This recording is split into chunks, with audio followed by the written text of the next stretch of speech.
by Hamas. Ilana's words carry the truth the world tried to doubt. Today, there is no excuse. The report on sexual violence in armed conflict has confirmed what we have always known. Hamas used sexual violence as a weapon of war. The time for hesitation and denial is over. So our message is very simple. Blacklist Hamas now, designate them as the terrorist organizations they are, believe survivors, protect the living, prevent the next atrocity. We are paying a heavy price in our fight against these monsters. I am sure today the Council will discuss the false allegations of famine in Gaza. I will counter that defamation, but we will never forget our unshakable goals: to eliminate Hamas, to bring Matan home, to bring them all home. Thank you. I would like to invite Ilana to share a few words.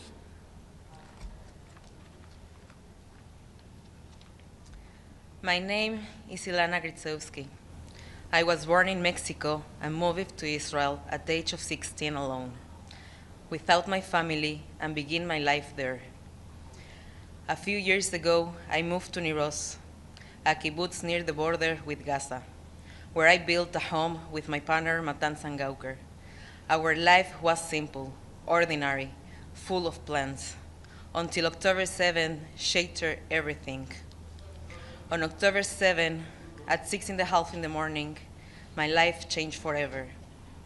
That morning, Matan and I were sleeping at home, surrounded by everything we love. Within minutes, terror was upon us. We wake up to sirens, like every time before, without imagining that this time it was not just sirens. It was an attack by armored, funded, and violent terrorists who entered our home with intention to destroy everything belonging to us. I was taken to Gaza and was held hostage for 55 days. I never knew what to expect. Night interrogations, movements to different locations, from one civilian home to the next, or to a hospital. I was constantly being used as a human shield. I spent time in tunnels where it was hard to breathe. The air was stiff, there was no light, and walking was nearly impossible. They took away my humanity, piece by piece. Each time they moved me, telling me I was going to my way home. They were ready to keep us alive, only to explode us even more. I spent entire days starving and hungry. Every little thing I ate couldn't keep it down. I felt that I don't have no strength left to fight. I did not know if it was day or night, if I was going to survive or die. And these were the moments when I developed deep post-trauma, the feeling that you can feel safe, that my life isn't mine, that my body is disconnected from my soul. In order for me to heal, in order for all the released hostages to heal, only when all the hostages are home will we be able to begin healing what was being broken. I am a testimony that bringing them home is possible. We won't let them wait any longer. They have no time. We must continue all the efforts to get them back with a deal. People in Israel want this war to end. I'm here not just for myself, but for every woman and man didn't make it home, for every voice which was ignored, for the 50 hostages still in Gaza, for their families. Matan, stay strong. Don't lose hope. Your mom, sister, our dog Nuni, and I, we are waiting, fighting for you. Thank you. Thank you. Michelle Nichols from Reuters. Thank you, Ilana, for sharing your story with us. Ambassador, I wanted to ask you about the strike on Monday that killed several journalists at Nasser Hospital. The Israeli military said that Reuters and AP journalists weren't the intended target, but Reuters is regularly broadcast from there. So what went wrong? Who were the intended targets? Did Israel find them? What more information can you give us? Well, first, we regret the loss of life of any journalist or non-combatant. You know, we fight Hamas. That's our goal, to eliminate Hamas. We are still looking into the details of that incident, and I'm sure that in the next few days we will have more information about that. But Prime Minister Netanyahu was very clear that he said it was a tragedy. We regret it. You know, during wartime you have such kind of incidents, but our goal is to fight terrorists, not journalists, not anyone who is not involved in terrorism. Ambassador Xu Dezhi with China Central Television. We heard the atrocity of those hostages. But the thing is, in Gaza now 62,000 people passed away. There are more people in Gaza, maybe share the same atrocity. Is there a better way to solve this problem? Is this Gaza City operation needed, necessary, really? So I will tell you that we know how this war will end. With the hostages coming back home and Hamas is not in power. The sooner it will happen, there will be less suffering for everybody. So I'm not familiar with any other option. You know, maybe there will be an agreement, but if not, we will have to take a military measure, military pressure, in order to bring back the hostages. We cannot call it a day when the hostages are still in Gaza. Even committed war crime? I disagree about this statement. You know, we are fighting a war almost 2 years. We could have finished this war very fast, but because we fight according to international law, we pay a heavy price. We have many casualties. I don't accept this notion of committing a war crime. The war crime was committed on October 7th by Hamas. Thank you very much. Yeah. Ambassador Adla Massoud with the National. President Trump said that he expects the Gaza war to end by the end of this year. Do you agree with this assessment? We all want to end this war. It's a painful war, costly war. You know, it's very hard for the people in Israel. But in order for the war to end, we need to see the hostages back home, first of all, and Hamas out of the equation. You know, I saw the statements of many leaders speaking about the future of Gaza. And they say that Hamas will not be part of that. And I asked them, who exactly will deliver that?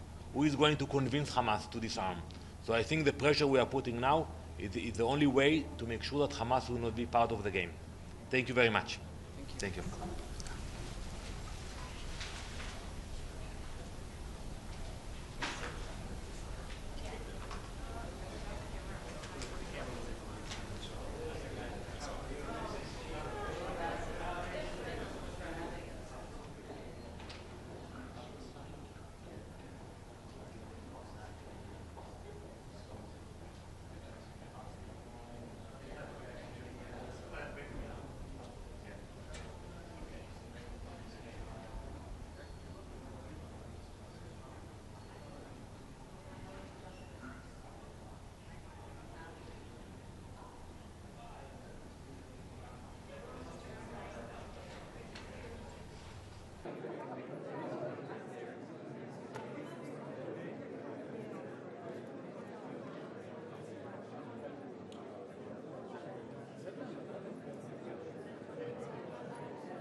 Declaro abierta The 9,987th meeting of the Security Council is called to order.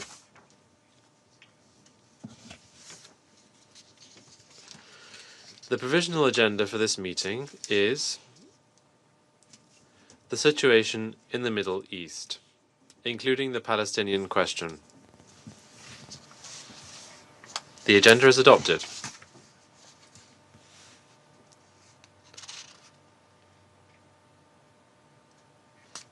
In accordance with Rule 39 of the Council's Provisional Rules of Procedure, I invite the following briefers to participate in this meeting.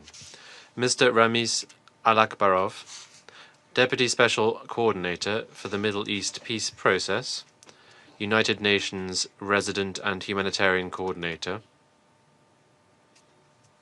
Ms. Joyce Msuya, Assistant Secretary General for Humanitarian Affairs and Deputy Emergency Relief Coordinator. Ms. Inga Ashing, Chief Executive Officer of Save the Children International, and Ms. Ilana Grisevsky. It is so decided.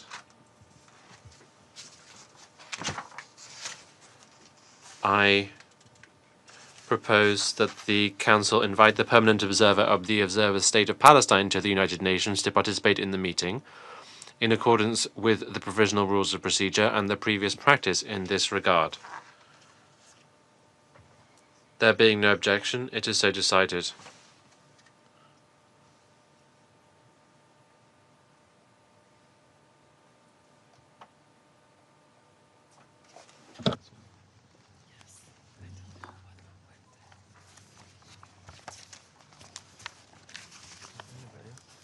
Israel. De conformidad con el artículo 30.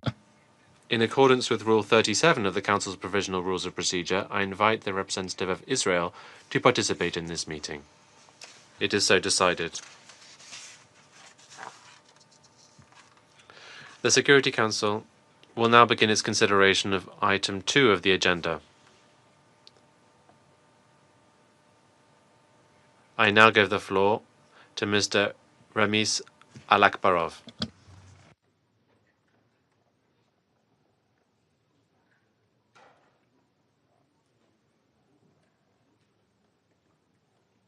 Today, the world looks on in horror as the situation in the occupied Palestinian territories continues to deteriorate to the level not seen in recent history. Over 22 months into hostilities, Gaza is sinking deeper in disaster, marked by rapidly mounting civilian casualties, mass displacement, and now famine.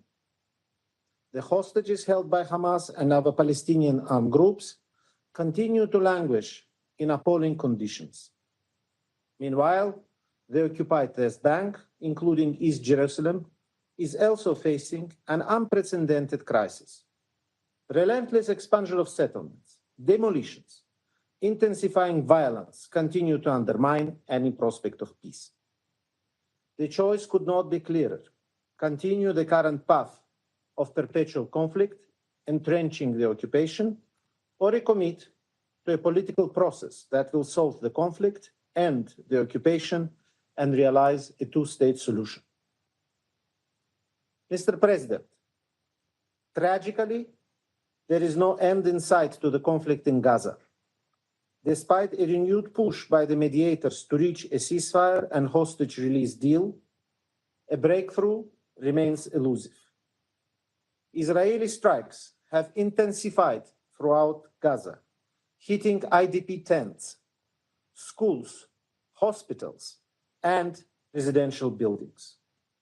The human toll of these hostilities has been staggering. Since 23rd July, at least 2,553 Palestinians were killed, according to the Ministry of Health in Gaza. Some 271 were reportedly killed while attempting to collect aid, including in the vicinity of militarized distribution sites. Palestinian armed groups also continue to target the IDF and sporadically launch rockets towards Israel. Journalists continue to be targeted, with over 240 journalists killed in Gaza since the conflict began. On August 10, an Israeli airstrike hit a tent used by journalists in Gaza City, killing 6 journalists. The IDF said they were targeting Al Jazeera correspondent Anas al-Sharif, who they said was the head of a Hamas cell. On 25th August, Israeli strikes on Nasser Hospital in Khan Yunis killed at least 20 Palestinian civilians, including medical personnel and journalists. I reiterate the Secretary General call for an independent and impartial investigation into these killings. The UN and its partners are working tirelessly to assist the population, but the security risks are extremely high and the current mitigation measures are woefully inefficient. On my recent visit to Gaza, I was stunned at the scale of the destruction and suffering. I met humanitarian workers risking their lives to deliver aid while themselves living in intolerable conditions. I saw the immense personal toll on the population, including the UN's own staff, but was also inspired by our staff's unshakable commitment to do their work. As they speak today, they remain present and continue to deliver essential life-saving services throughout Gaza, including in the Gaza City. Mr. President, according to the Israeli sources, 50 hostages, including 1 woman, are still being held captive by Hamas and other Palestinian groups in Gaza. 28 of them are believed to be deceased. While visiting affected communities in Israel, I saw the shattered homes of Nir Oz, where 1 in 4 residents was either murdered or abducted on 7 October. I met survivors who carry unbearable loss and trauma. I acknowledge today's presence of Ilana Gritsevsky, who will speak today about her experience as a survivor of Hamas captivity, and I pay tribute to her immense courage and fortitude. I have also met with the family members of other hostages held by Hamas, including Eviatar David, who briefed this council recently. In my meetings, I could see unimaginable pain in their eyes. I was also impressed by their remarkable strength. The videos released by Hamas and Palestinian Islamic Jihad depicting emaciated Israeli hostages are deeply disturbing. The ill treatment and abuse of hostages constitute a blatant violation of international law. Hostages must be treated with dignity and allowed to receive visits and assistance from International Committee of the Red Cross. Mr. President, unthinkably, Gaza's population is now facing yet another deadly escalation. On 8 August, the Israeli government announced its decision to take over Gaza City. The resulting military operation is ongoing and, as we speak, for the population already struggling to survive, the Palestinians in Gaza are now seeing their worst fear becoming reality in front of their eyes. Already, 86% of the Gaza Strip lies within Israeli military zones. Expanded military operations in Gaza City will have catastrophic consequences, including displacement of hundreds of thousands. I am deeply alarmed by the findings of the latest IPC analysis, confirming that famine is engulfing the Gaza governorate. Ending famine is a race against time. It will require a dramatic increase in the quantity and quality of food entering Gaza. It will also require restoring the basic systems, such as water and sanitation, health services, food production, all what is needed to sustain human life. My colleague, Assistant Secretary General Msuya, will cover the IPC findings in more detail in her briefing. Mr. President, recent steps by Israel, including the 27 July announcement of a daily pause in operations in specific areas in Western Gaza, and its approval on the 5th August of a mechanism for the controlled entry of commercial goods, have increased the supply of essential items to Gaza. Israeli authorities have also approved the entry of more diverse array of supplies, including animal feed materials starting this week. But let's be clear, these steps are nowhere near sufficient to address the vast scale of the needs. The lack of law and order also presents a significant obstacle to humanitarian operations. The unbearable conditions in Gaza have led to looting by desperate civilians, while looting by organized groups also continues to undermine relief efforts. It is imperative to restore the required condition for functional, community-based distribution systems to reach the most vulnerable. Israel's imposition of the new requirement on INGO registration is further constraining humanitarian response. With the deadline looming to meet the new requirements, many international non-government organizations operating in Gaza may be forced to cease their activities, leaving vulnerable communities without essential support. I urge the government to rescind the new registration requirement. All parties must allow rapid, safe, unimpeded, and large-scale delivery of humanitarian aid. Civilians, including humanitarian workers, and those seeking aid must be protected. Mr. President, for the sake of humanity, I urge all sides to put an end to this brutal war immediately. The only way to stop the immense and undescribable human suffering is through a full, immediate, and permanent ceasefire and the unconditional release of all hostages. Mr. President, the situation in the occupied West Bank, including East Jerusalem, continues to spiral dangerously downward. The territory envisaged for the future Palestinian state is shrinking, while a one-state reality of unlawful occupation and perpetual violence is rapidly advancing. During the reporting period, Israeli security forces continued operations in northern cities and refugee camps. More than 32,000 residents of three camps remain displaced as the result of these ongoing operations. They must be able to return to their homes and services, including those of UNRWA, which must be restored. In total, in the West Bank, 9 Palestinians, including 4 children, were killed by the Israeli security forces during the reporting period. Attacks by Israeli settlers have continued, often in the presence of Israeli forces, resulting in 3 Palestinians killed, damage to Palestinian property, and displacement of Palestinians' families.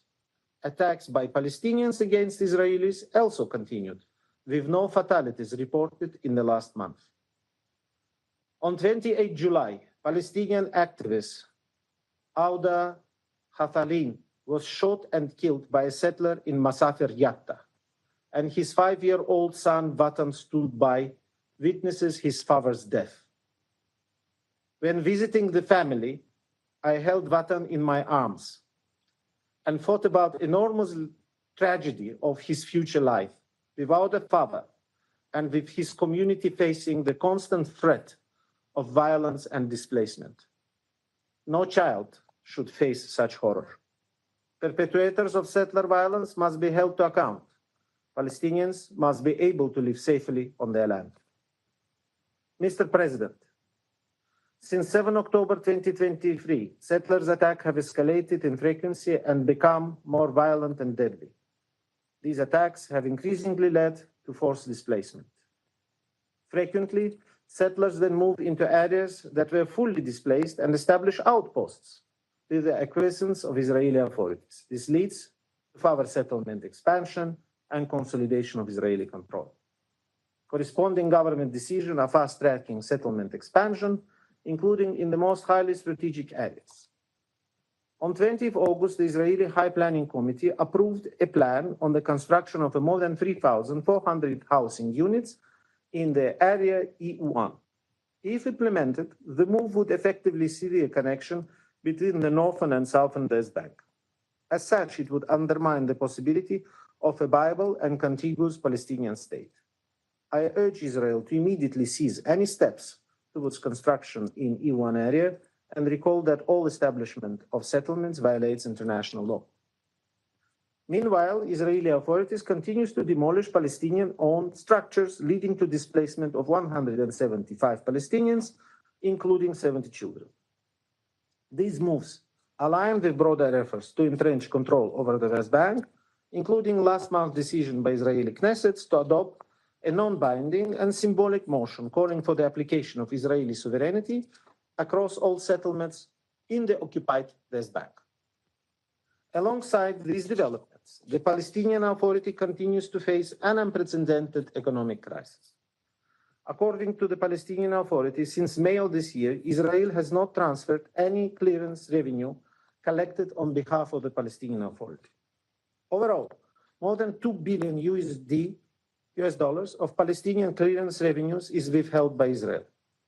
The correspondent banking relationship with Israel is under constant threat, and accumulation of excess shekel in Palestinian banks has escalated into a systemic crisis. All this presents a grave threat to the Palestinian economy and banking system. If left unattended, it could threaten the viability of the Palestinian Authority. Mr. President, the developments I have described are taking place in a volatile regional context with violence and tensions continuing to plague the Middle East. This week alone saw another exchange of fire between the Houthis in Yemen and Israel, continued Israeli strikes in Lebanon, and IDF incursions in Syria.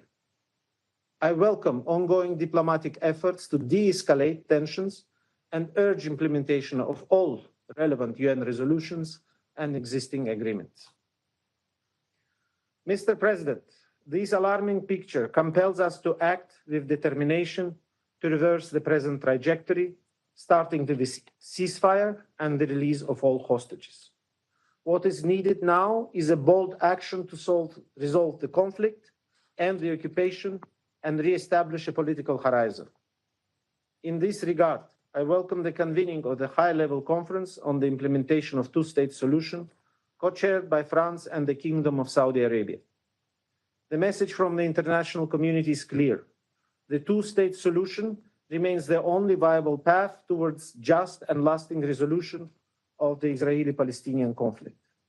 We must work collectively now to advance practical steps, including through our engagement at the upcoming UN General Assembly High-Level Week in September.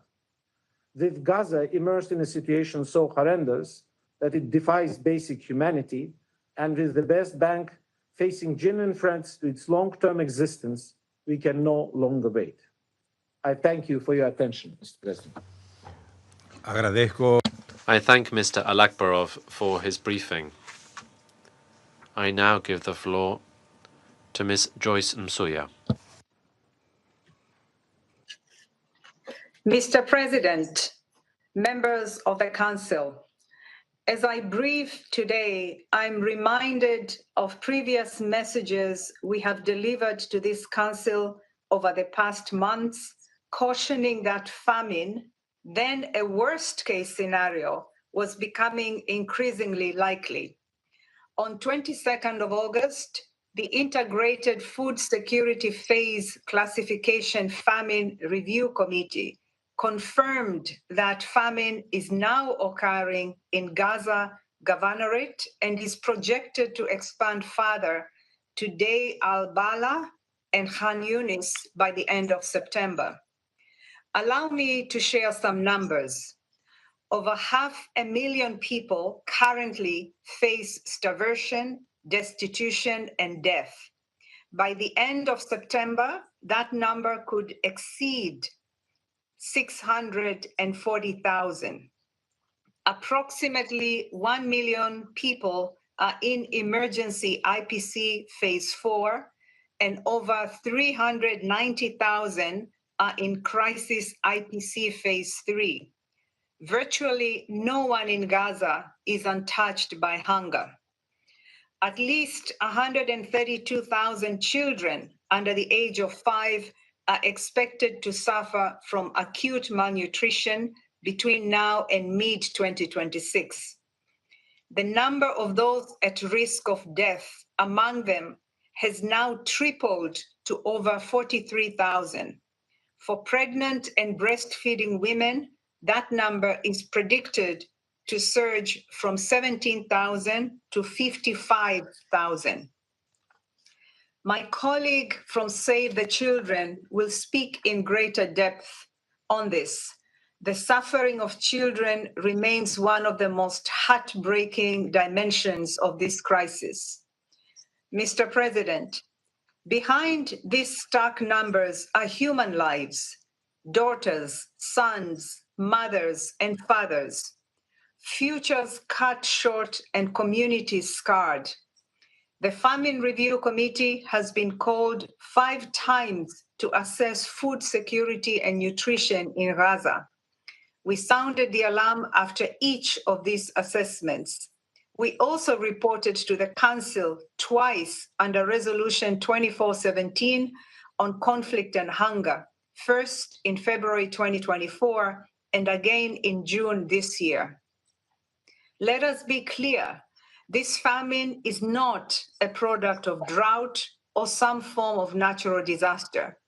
It is a created catastrophe, the result of a conflict that has caused massive civilian death, injury, destruction, and forced displacement. Last month, over 100 Palestinians on average were killed every day, according to the estimates by Gaza's Ministry of Health, nearly twice the average daily toll recorded in May. In the same period, some 800,000 people were newly displaced, pushed into overcrowded areas that lack shelter and other essentials. This famine is also the result of 22 months of restricted and compromised delivery of essential humanitarian and commercial supplies, degraded health and nutrition systems, lack of adequate shelter, and broken water sanitation and hygiene networks, which have accelerated the spread of disease and turned menstrual hygiene into a nightmare for women and girls. The famine in Gaza is also the result of a destroyed food production system where 98% of the cropland is damaged or otherwise inaccessible, and where livestock is decimated, as ASG Alakbarov has just shared. Mr. President, we have seen an uptick in aid entering Gaza over the past weeks, including in the number of trucks and fuel tankers. During this time, the UN and our partners have brought in at least 12,000 metric tons of wheat flour, supported 80 kitchens serving 400,000 meals daily, brought in therapeutic food for 30,000 malnourished children for 1 month, delivered truckloads of vital medical supplies, including blood units, and ensured clean water reached over 1,000 locations, alongside hygiene kit distribution and network repairs. Limited commercial traffic has also resumed in the past weeks. This has helped to bring down prices of key commodities, although they remain elevated and largely out of reach for much of the population. And after a long pause, supplies of animal fodder have resumed over the past several days. These are important developments, but they will neither reverse famine nor stop it in its tracks. To meet the needs of 2.1 million starving and hungry people, we need much, much more. We need to bring in and deliver greater volumes of life-saving assistance.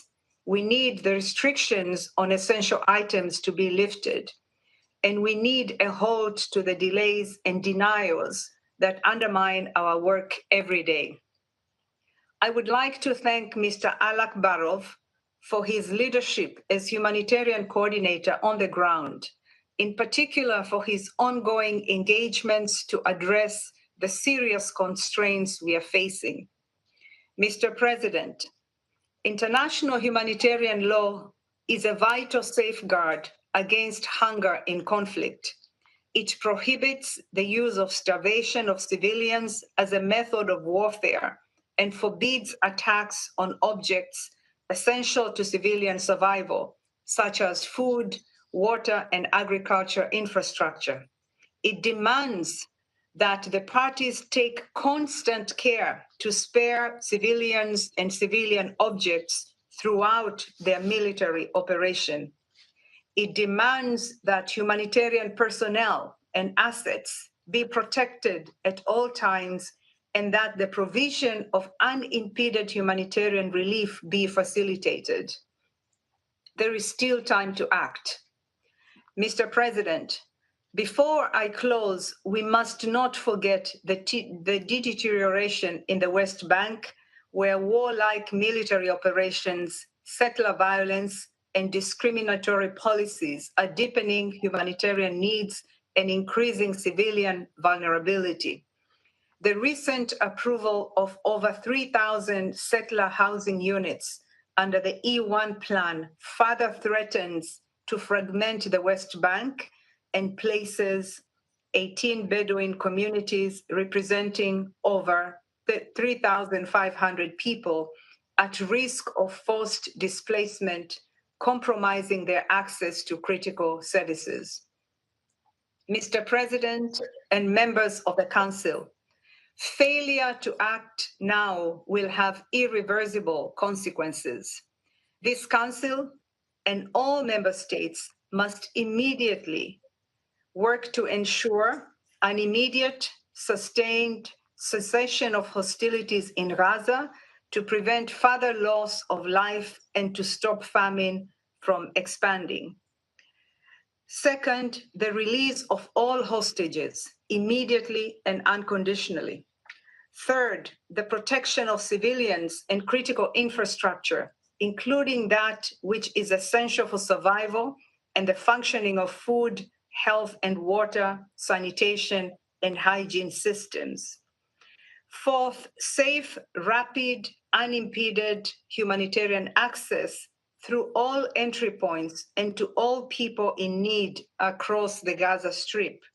This includes the delivery of immediate large-scale, multi-sectoral humanitarian assistance throughout the Strip, including items necessary for survival such as food and nutrition supplies, medicine, water and shelter, fuel and others.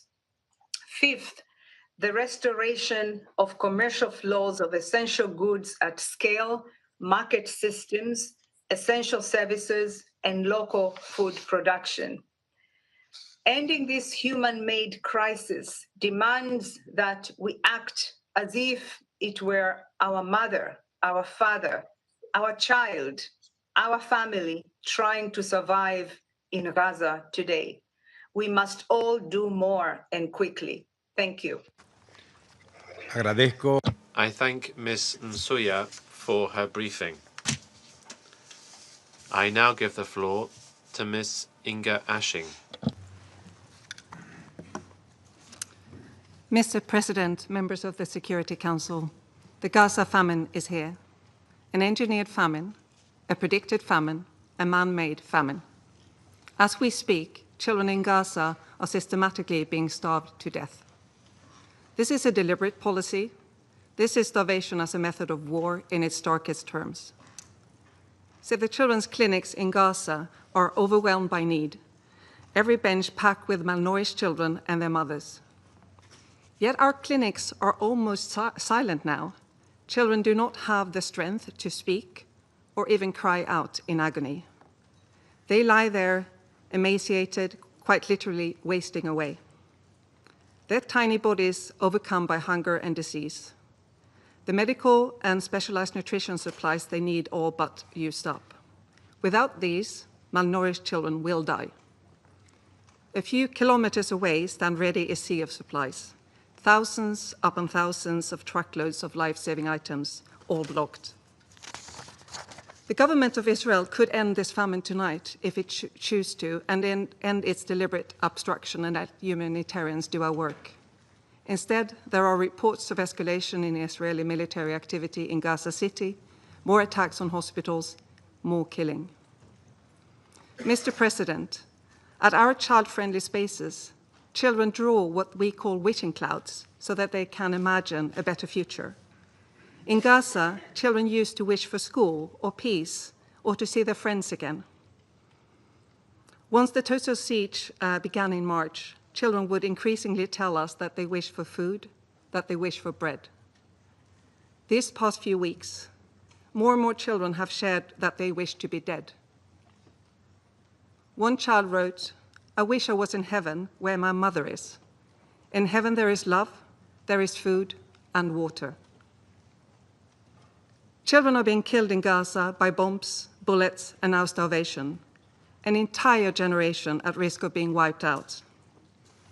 Every decision maker in every capital in the world, everyone in this room, has a legal and moral responsibility to act to stop these atrocities.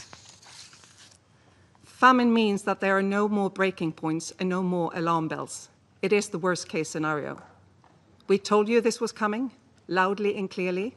It has been constructed by design for 2 years. Famine is a technical term. It is determined by an independent, globally respected body known as the IPC. When there is not enough food, children become acutely malnourished and then they die, slowly and painfully. This, in simple terms, is what famine is. By measuring a child's weight related to their height and their upper arm to assess the amount of body fat and muscle they have left, we can objectively measure in real time the slow descent into the horror of starvation. The lives of at least 132,000 children under the age of 5 in Gaza are now at risk of acute malnutrition. This number has doubled since May 2025. Every other indicator confirms the IPC's assessment. In the first 2 weeks of August, well over half of pregnant women and new mothers screened at Save the Children's clinics were malnourished, 7 times higher than before the siege began in March. We have since run out of the supplement designed to prevent pregnant women and new mothers becoming malnourished. Mr. President, this is the predictable results of a policy of a sustained siege on food, medicine, and fuel. This month, over 100 aid organizations called for an end to the weaponization of aid in Gaza. These NGOs have worked in the occupied Palestinian territories for decades and are trusted and experienced. Israeli authorities have rejected requests from dozens of NGOs to bring in life-saving goods to Gaza and have tied continuous operations to new registration rules. These registration rules require impartial humanitarian actors to take actions that are unlawful, unsafe, and incompatible with humanitarian principles.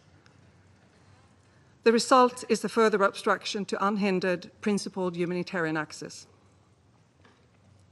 Children in Gaza do not need so-called creative solutions, not airdrops that deliver almost no aid while occasionally hitting and killing civilians, nor creating inhumane militarized distribution systems where hundreds of civilians have been killed seeking food, forcing those who survive to choose between being maimed and humiliated collecting scraps of food or watching their loved ones waste away before their eyes.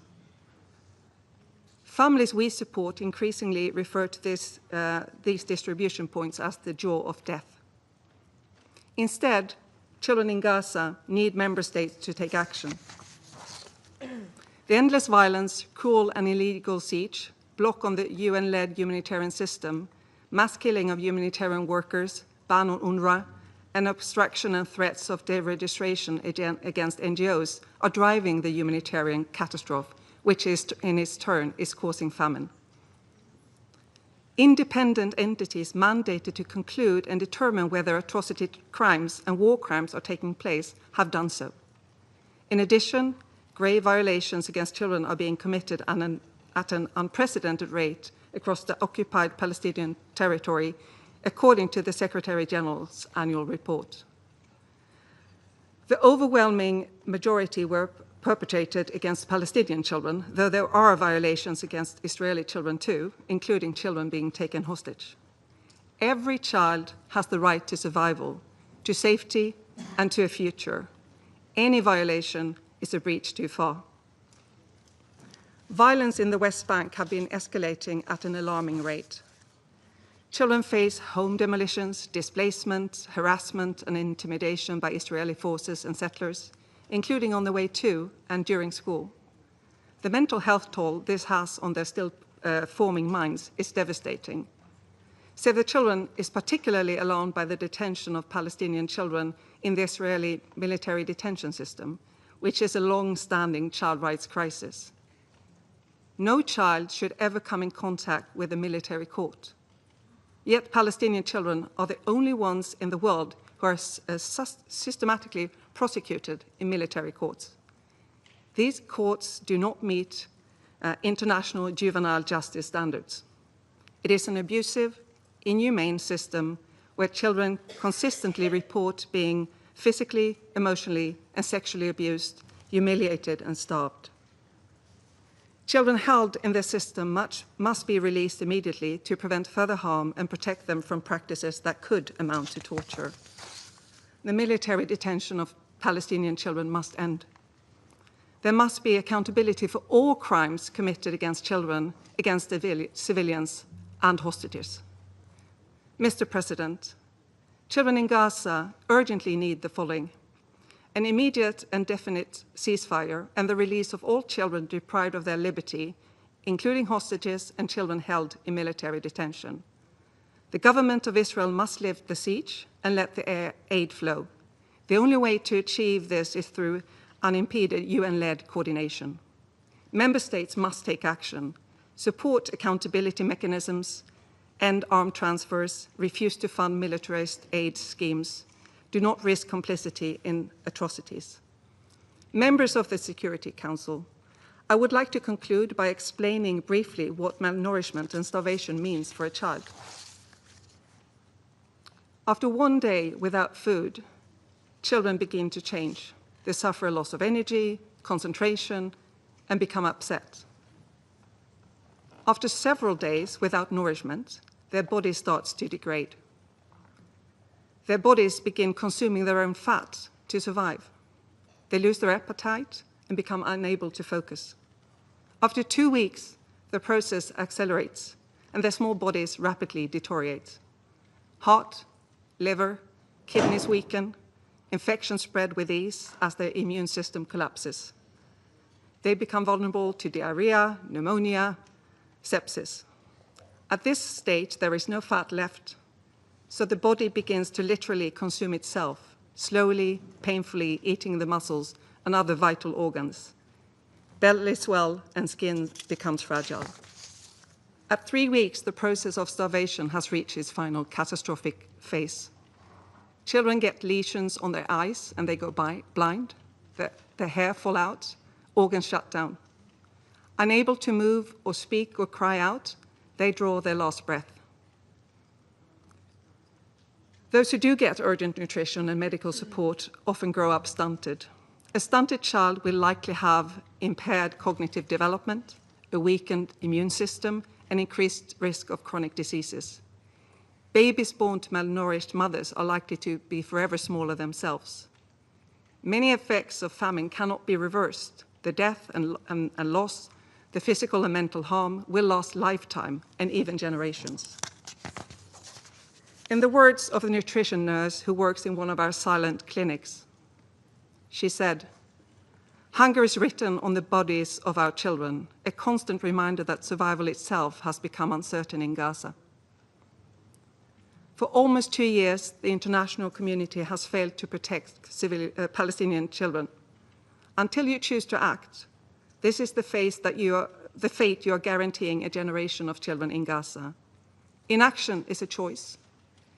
Indecision is complicity. Children have reached their breaking points. Where is yours? Thank you. I thank Ms. Ashing for her briefing. I now give the floor to Ms. Ilana Gritsevsky. Mr. President, members of the Security Council, ambassadors, estoy hoy aquí. I am here today, before you, not just to raise my voice, but also for those who are not able to be here today. Those who have still been kept hostage or those who were brutally assassinated. My name is Ilana Gritsevsky. I was born in Mexico into a Jewish family, profoundly connected to Israel. My home was always full of traditions and customs linked to Israel. One of my memories of childhood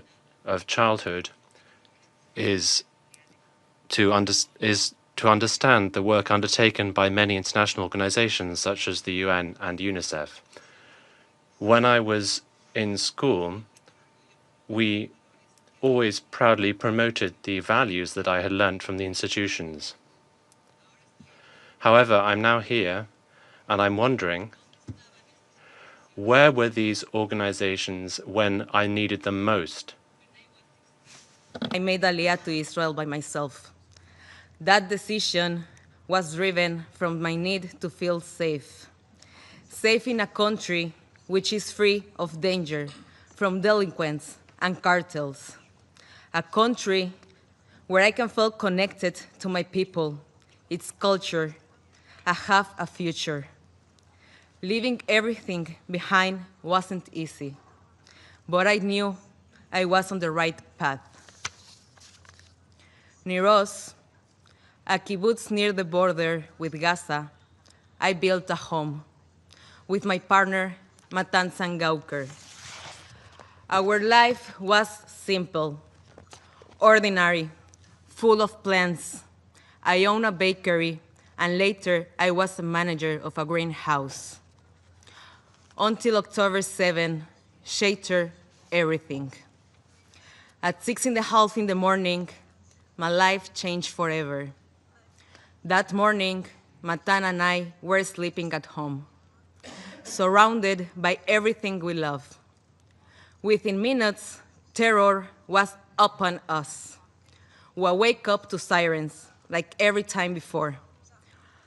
Without imagining that this time, it was not just sirens. It was an attack by armed, funded, and violent terrorists who entered our home with intention to destroy everything dear to us. At first, we heard gunshots and shouting in Arabic, and immediately realized that hell was before us. We looked ourselves in the same room, Matan holding the door with all his might. Wael tried to calm our dog Nuni and keep him quiet, but we already know. They were going house to house in our kibbutz, near us, looking to kill, kidnap, and rape. It was our turn. They broke into my house, shooting in everything direction and breaking everything until Matan could no longer hold the door of the safe room. At that moment, we jumped out the window in an attempt to escape death. In that moment, I lost contact with Matan. I hid behind a cabinet on the back porch of my neighbors, Gadi and Judith's house. Gadi Haggai and Judith Weinstein Haggai, like so many others in Eros, were murdered on October 7, and their bodies were taken into Gaza. Slowly, I hear the sound of dry lives breaking and the shout of terrorists approaching. And then they grabbed me by my hair, hit me on the stomach, causing me lose my breath. They dragged me across the floor, lift me, and throw me against the wall. They put guns at me, tried to fill me with my phone. I raised my hands, told them I was Mexican, begging them not to hurt me, not to rape me, not to shoot me. Just let me go. The only thing I could think was why my family have to see me end my life like this. The terrorists beat me, humiliate me, touched me all over, threw me on the motorcycle, and took me to Gaza. I saw Niros, the place where we built our life, turned to ash. On the way to Gaza, when they start to touch me and sexual abuse me, I passed out physically and mentally. I couldn't handle it anymore. I guess my body prefers to shut down. They keep beat me because for them I was a prize. I wake up in a some rain house, lying half naked on rocks, surrounded by Hamas terrorists. I had to beg not to be raped. I'm telling them I was on my period. At first, they didn't understand if I was on my period or I was pregnant, but nevertheless, that made them leave me alone. They threw me a hijab, a dress, at me, and ordered me to get dressed.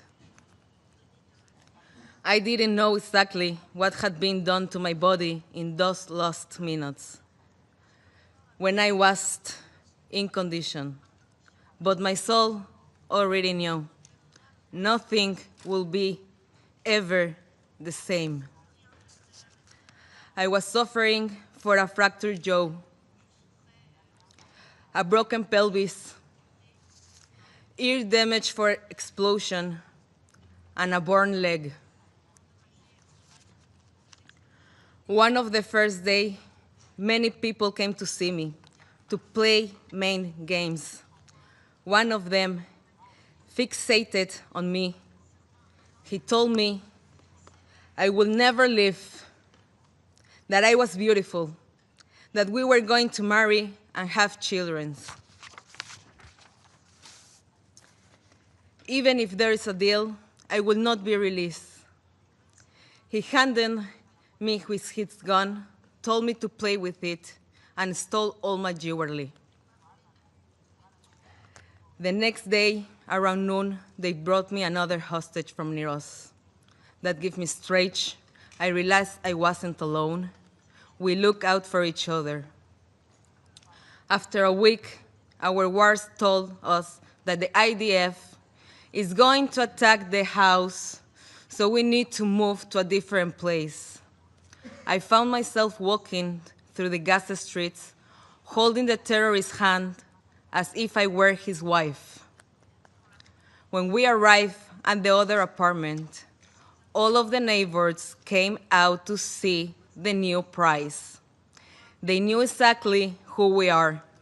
We stayed there for only one day and moved again. This time, they took us to a dirty house full with cockroaches. We slept on the floor with a thin mattress that wasn't a really mattress. We spent over 14 days there with barely any food, almost no water, constant psychological terror, no basic human or humanitarian needs, such as medicine, showers, hygienic products. In 55 days in captivity, I lost 12 kilograms, which is around 24 pounds. They did not give me any medicines. No doctor came to see me, even though I told them that I was suffering from colitis and anemia. The terrorists dedicate everything, where we call talk, where we call go to the bathroom, when we call get up. They wake up us in the middle of the night for cruel interrogations. From the moment I was captured, the wars were with me all the time. They did not wear Hamas uniforms. They dressed like civilians. They told me that one of them is a math teacher, and the other one is a lawyer. For 50 days, they made me sure I could not escape. They told us all the time that we would be hostage for 5 or even 10 years. When it was time to eat, they took a lot of food to their room that they have meat, rice, and vegetables. At the same time, they left us with our meal, which contained sometimes as little as 10 chickpeas or a piece of dry flat bread, which wasn't always well cooked. About 4 days before my release, someone knocked on the door. We wake up terrified, thinking weren't going to be included in the deal. But they came to tell us we were going home. They changed our clothes, moved us, and prepared us to leave. But it was a lie. They transferred me to a hospital. Now I know it was the Nasser hospital. They look us through the back entrance and walk us past all the civilians. In the hospital, there was an area which was closed off and used only by Hamas. With an armored ward, they look us in a room where we meet the third hostage. The next morning, around 10 a.m., they told us again that we are going home. They moved us on another room and made me undress to check I have no surveillance device on me. Later, they briefed us, checked us, gave us supplies, and told us to get into a car waiting outside. But instead of taking us to freedom, they take us to a tunnel. There we see more hostages, some of whom were my friends from my kibbutz near us. I saw Eitan Oren and David Cunyo there, who still remain in Hasson Hamas. It was only then, in the tunnels, after more than 50 days, that I found out that my boyfriend Matan was also a hostage, just a short distance away, but I couldn't reach him. I begged to the terrorists to let me see him. They said later, and made me do different things, such as clean the kitchen to make me think that after that they will let me see him. Later, never came, and did not get to see Matan. The next day, they told me I was leaving. I refused. I wanted to see Matan. I knew that if I would leave, my soul will remain there in Gaza. But they didn't let me stay. So I left with a hole in my heart. I promised my friend I will do everything in my power to bring them home. And now I'm keeping that promise. People see my face and think I'm free. But freedom is not a switch you can turn on and off. Trauma doesn't vanish once you are released. Now, with every siren, every rocket for Iran, Yemen, or Gaza, I'm throwing back into the held. The difference, I have a safe room. Matan doesn't. He is still in Gaza. You hear about what Hamas has done on October 7.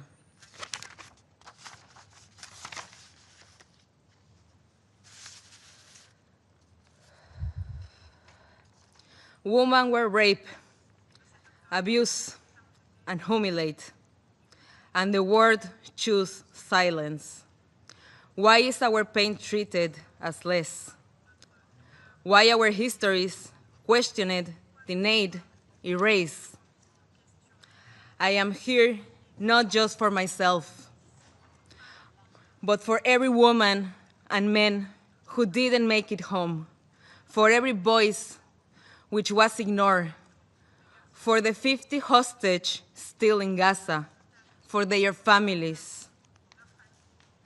I'm calling on human rights groups and everyone who claims to care, stand with us, speak up, demand the truth, because silence is betrayal.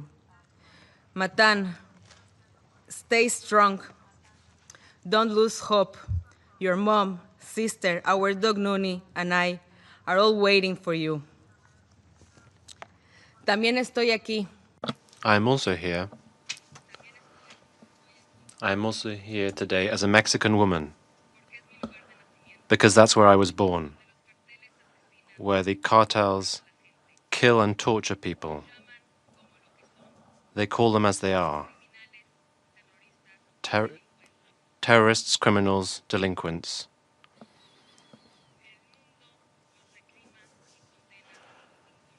The world doesn't hesitate to condemn them.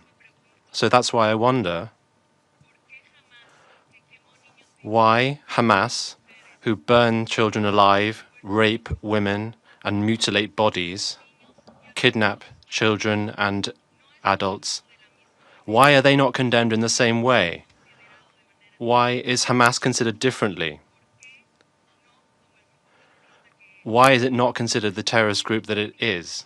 Why are Jewish victims questioned, and why are our accounts questioned when others are immediately believed? This is a double standard, and it's hypocritical.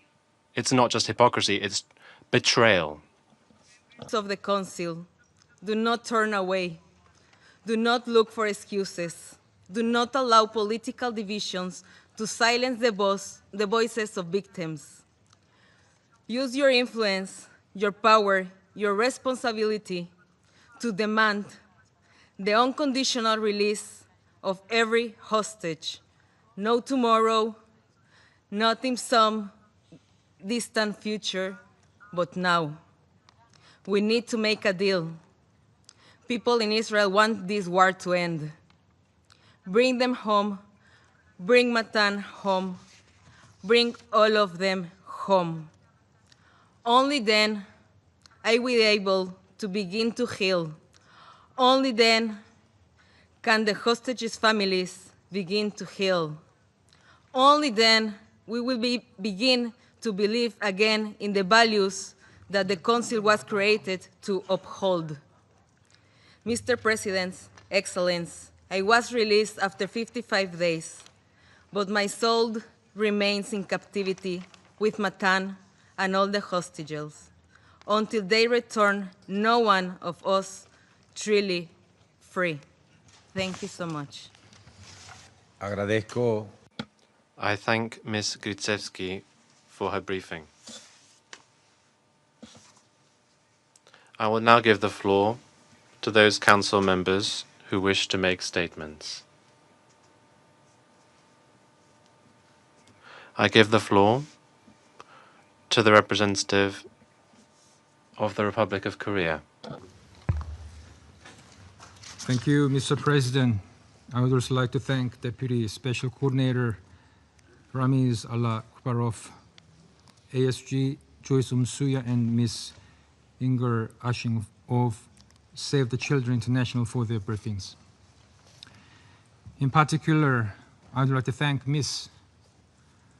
Ilana Grichavsky for her courage and sobering testimony, and I do sincerely hope a swift and safe return of her partner, Matan. Mr. President, earlier this week, the entire world witnessed yet another killing of medical staff and journalists by attacks of the IDF, directly targeting a hospital. As Secretary General Guterres pointed out, I quote, "These latest horrific killings highlight the extreme risks that medical personnel and journalists face in Gaza," I unquote. We are gravely concerned with the repeated pattern of attacks and incessant killings of civilians, medical staff, and journalists. We note the IDF's confirmation of the strikes and its intentions to launch an immediate inquiry. However, a mere inquiry is not enough. Since the war broke out, we have witnessed a series of investigations resulting in no concrete measures. Thus, we call for transparent and independent investigation on all possible violations of international humanitarian law, as well as full accountability for all violators. Mr. President, far too many innocent people have been killed in this war, sparked by the terrorist attacks by Hamas on October 7th and Israel's massive military attacks. And another alarm was sounded by recent media reports that Israel's classified military database identified less than 20% of the fatalities in Gaza as members of Hamas and other militant groups. Yet even before these reports, we already knew through numerous statistics, daily reports, testimonies, and video clips, the scores of innocent civilians, including women and children, and aid seekers are being killed every single day. Thus, we reiterate our strong call for the protection of civilians by all parties in accordance with international humanitarian law. Humanitarian workers, medical staff, and journalists must be protected. And we call on Israel to allow international journalists to enter Gaza and report back with accuracy what is happening there. Mr. President, we are also deeply dismayed by the recent IPC report confirming the famine already happening in Gaza. As USG Tom Fletcher mentioned, it is unconscionable that a man-made famine is happening now in the 21st century, despite so many warning signs. We call on Israel to immediately lift all restrictions against the entry and distribution of humanitarian aid. We are aware of elevated efforts to expand delivery of aid inside Gaza, including the airdrops. But as repeatedly pointed out by the UN, the ceasefire earlier this year proved that the dignified distribution of aid on the ground by the UN and its partners is the most efficient way. Having said that, we reaffirm our strong support for the humanitarian system and relevant agencies, including the OCHA and UNRWA. We all are aware of the best way to protect civilians and to flow Gaza with aid: an immediate ceasefire and release of hostages.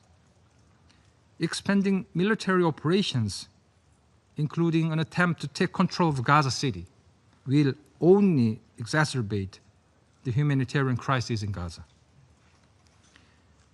Reiterating our steadfast demand for the release of all remaining hostages brutally held by Hamas, we urge parties to this conflict to faithfully engage in the negotiations to secure a ceasefire in Gaza.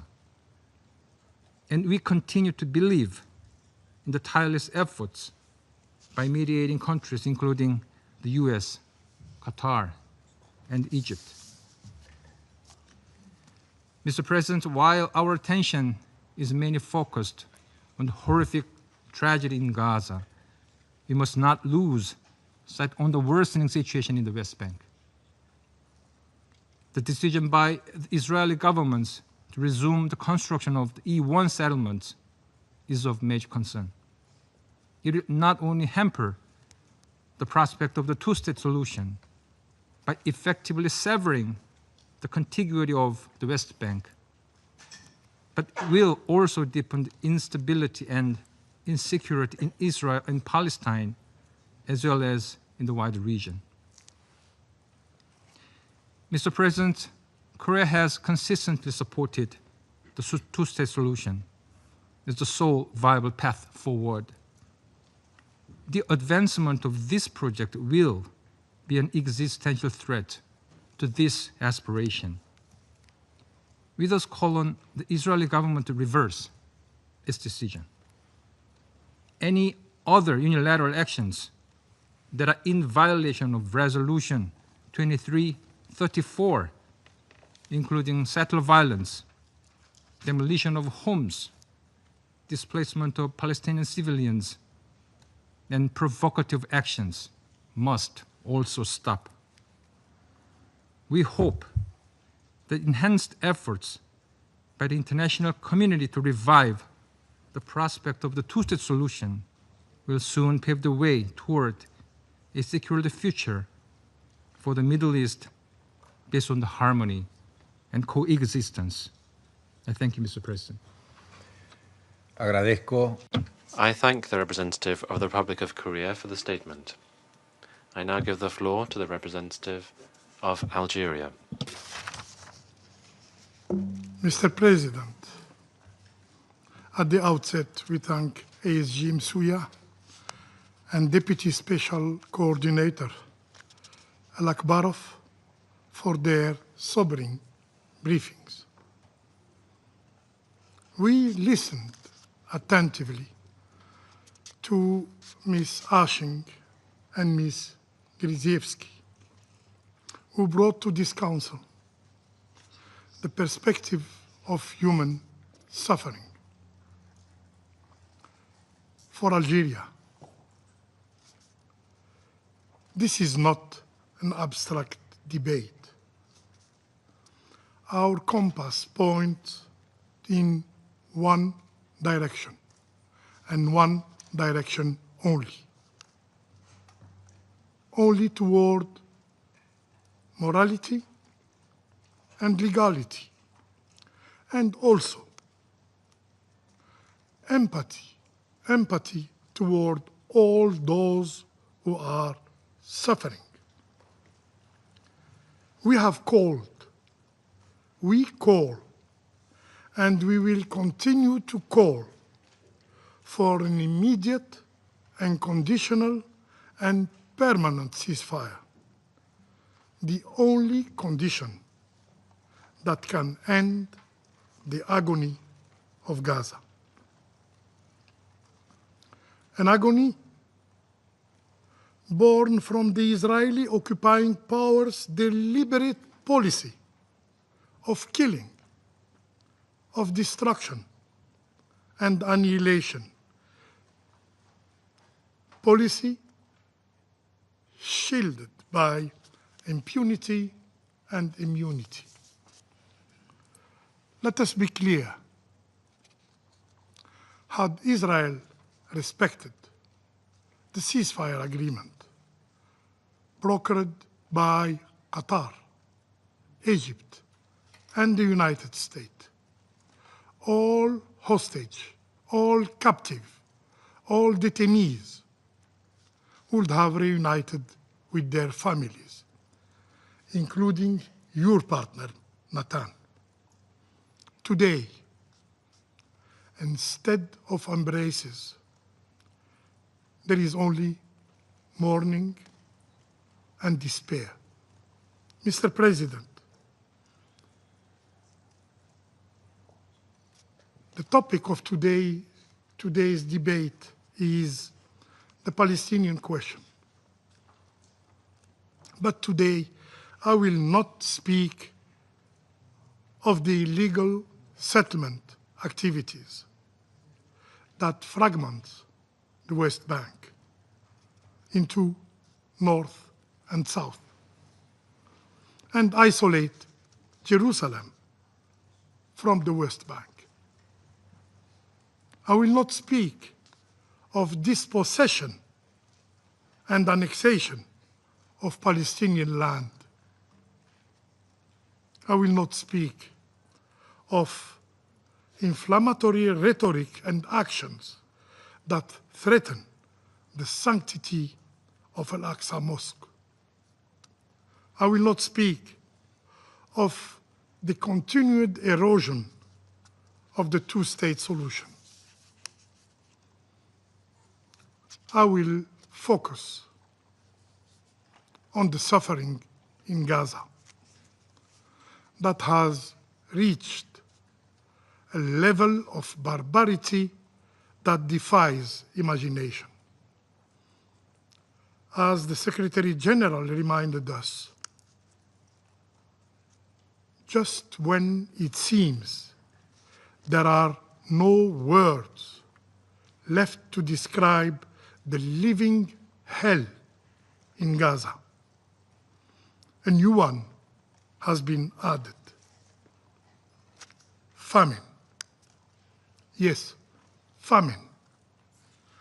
A man-made famine. We have been warning of it. Now, famine is confirmed by the IPC. Famine is no more a fear, it is a reality. And it will expand by September if nothing is done by the international community, by this very Security Council. Famine cannot be hidden anymore behind manipulated figures and misleading claims of aid. Famine cannot be addressed through restricted access or token and impactless airdrops. Airdrops conducted only to soothe the conscience. Famine. Famine is the shame that will haunt all of us, all who could act and choose silence. But famine, Mr. President, is not only a word in a report. It has faces. It has names. It has stolen dreams. Famine affects human beings and their dignity. Famine consumes the innocence of childhood. Famine burdens the strength of fatherhood. Famine extinguishes the essence of motherhood. Famine drives humanity to its very limits. Pardon, President. Allow me to remind the Council. Yahya al-Najjar, 3-month-old, starved to death.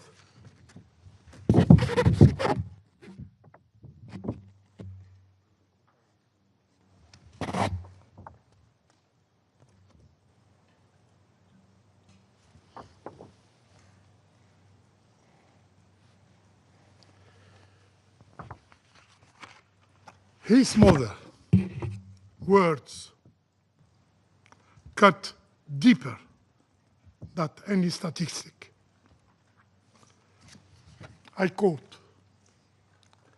"He survived his last 4 days only on water infused with an ice, because no milk, no baby formula was available."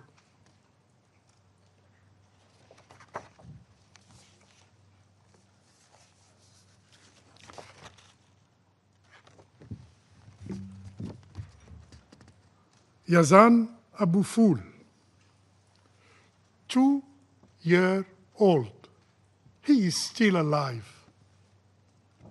He stands shirtless in the hand of his father.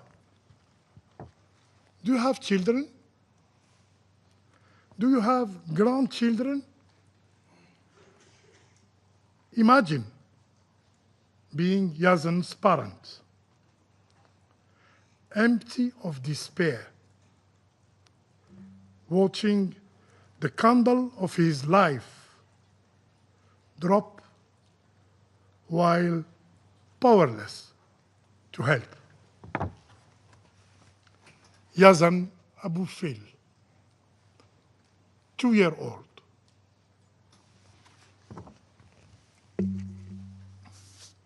Mr. President, this is the reality. This is the grim reality that the Israeli authorities want to conceal. This is why international journalists are banned from Gaza. This is why Palestinian journalists are deliberately targeted and assassinated.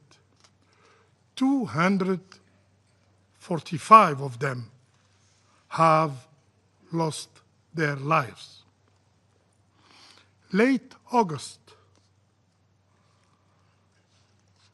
the IDF, Israeli Defense Forces, deliberately killed 6 journalists. They carried nothing but the word, but the image, and they raised nothing but their voices. The world, this very Security Council, did nothing after this crime. And so, the Israeli occupying power repeated the same pattern. This Monday, the day before yesterday, at Nasser Hospital, 5 more journalists were killed, were assassinated. Among them was Maryam Abu Daqqa, a young, a beautiful mother. She was 33 years. Her armor was her press vest. Her weapon, a camera.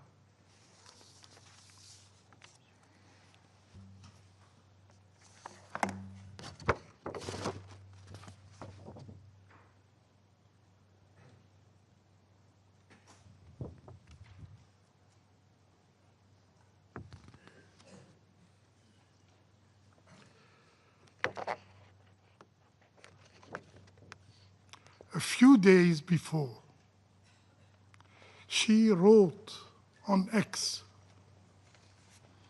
a letter to her 13-year-old. His name is Ghaid. In this letter, she left words that carry more weight than any official statement. And I quote, "Right, you are the heart and soul of your mother.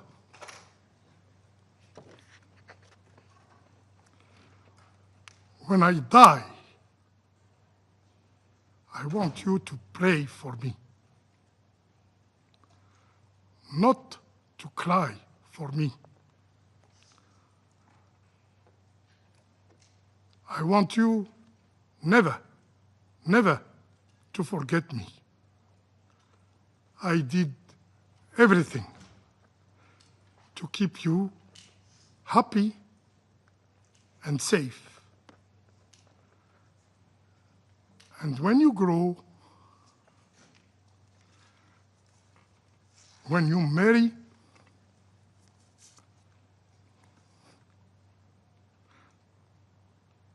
and when you have a daughter,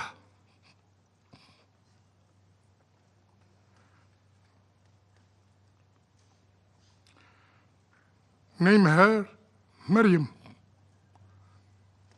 after me.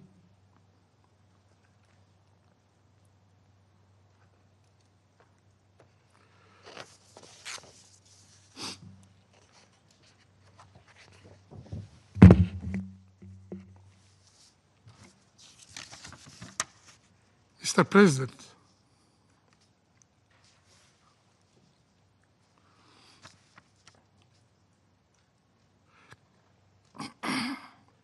will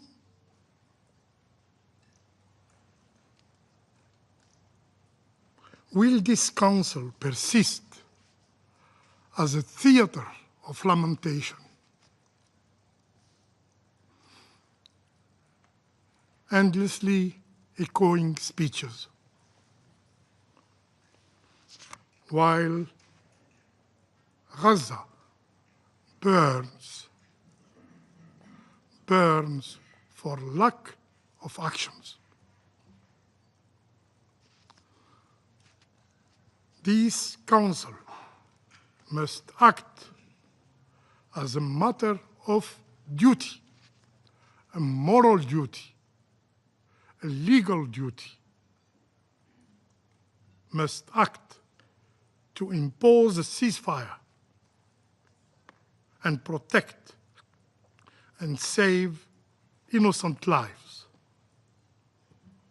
must act to ensure unhindered humanitarian access at scale, must act to feed the starving and break famine. To fail is to be complicit. To delay is to accept shame. Yes, shame. To stop a genocide is not an option. It is an obligation. I thank you. Agradezco. I thank the representative of Algeria for the statement. I now give the floor to the representative of Guyana. Mr. President. At the outset, I thank Assistant Secretary General Masuya and Mr. Alak Barov for their briefings. I also thank Ms. Ashing for her perspective and Save the Children for the work they continue to do under extremely difficult circumstances, and commend Ms. Ilana Gritsuyski for her bravery today in sharing her horrific experience with us. No person should be made to endure such an ordeal, and we remain ready to work with fellow council members to bring an end to the suffering of all civilians who are experiencing suffering on account of the protracted Israeli-Palestinian conflict. Mr. President, the past few weeks have been marked by several extremely troubling developments in the occupied Palestinian territory, further compounding the plight of the Palestinian people and deepening the present conflict. Among those developments was the declaration of famine in the Gaza Governorate by the Integrated Food Security Phase Classification, IPC, with Deir al-Balah and Khan Yunis governorates projected to experience famine in the coming weeks. The conditions imposed by Israel, including severe restrictions on the entry and distribution of humanitarian aid throughout Gaza at scale, and the void created by systematic dismantling of the humanitarian system in Gaza, have contributed in no small measure to this growing humanitarian catastrophe. In addition, the failure to find a resolution to the present impasse between the parties cannot be discounted. The aggregation of these factors has exacerbated the catastrophic humanitarian situation in Gaza, causing a purely man-made famine to take hold. Children are suffering the most, their small bodies wasting away from lack of food and nutrition.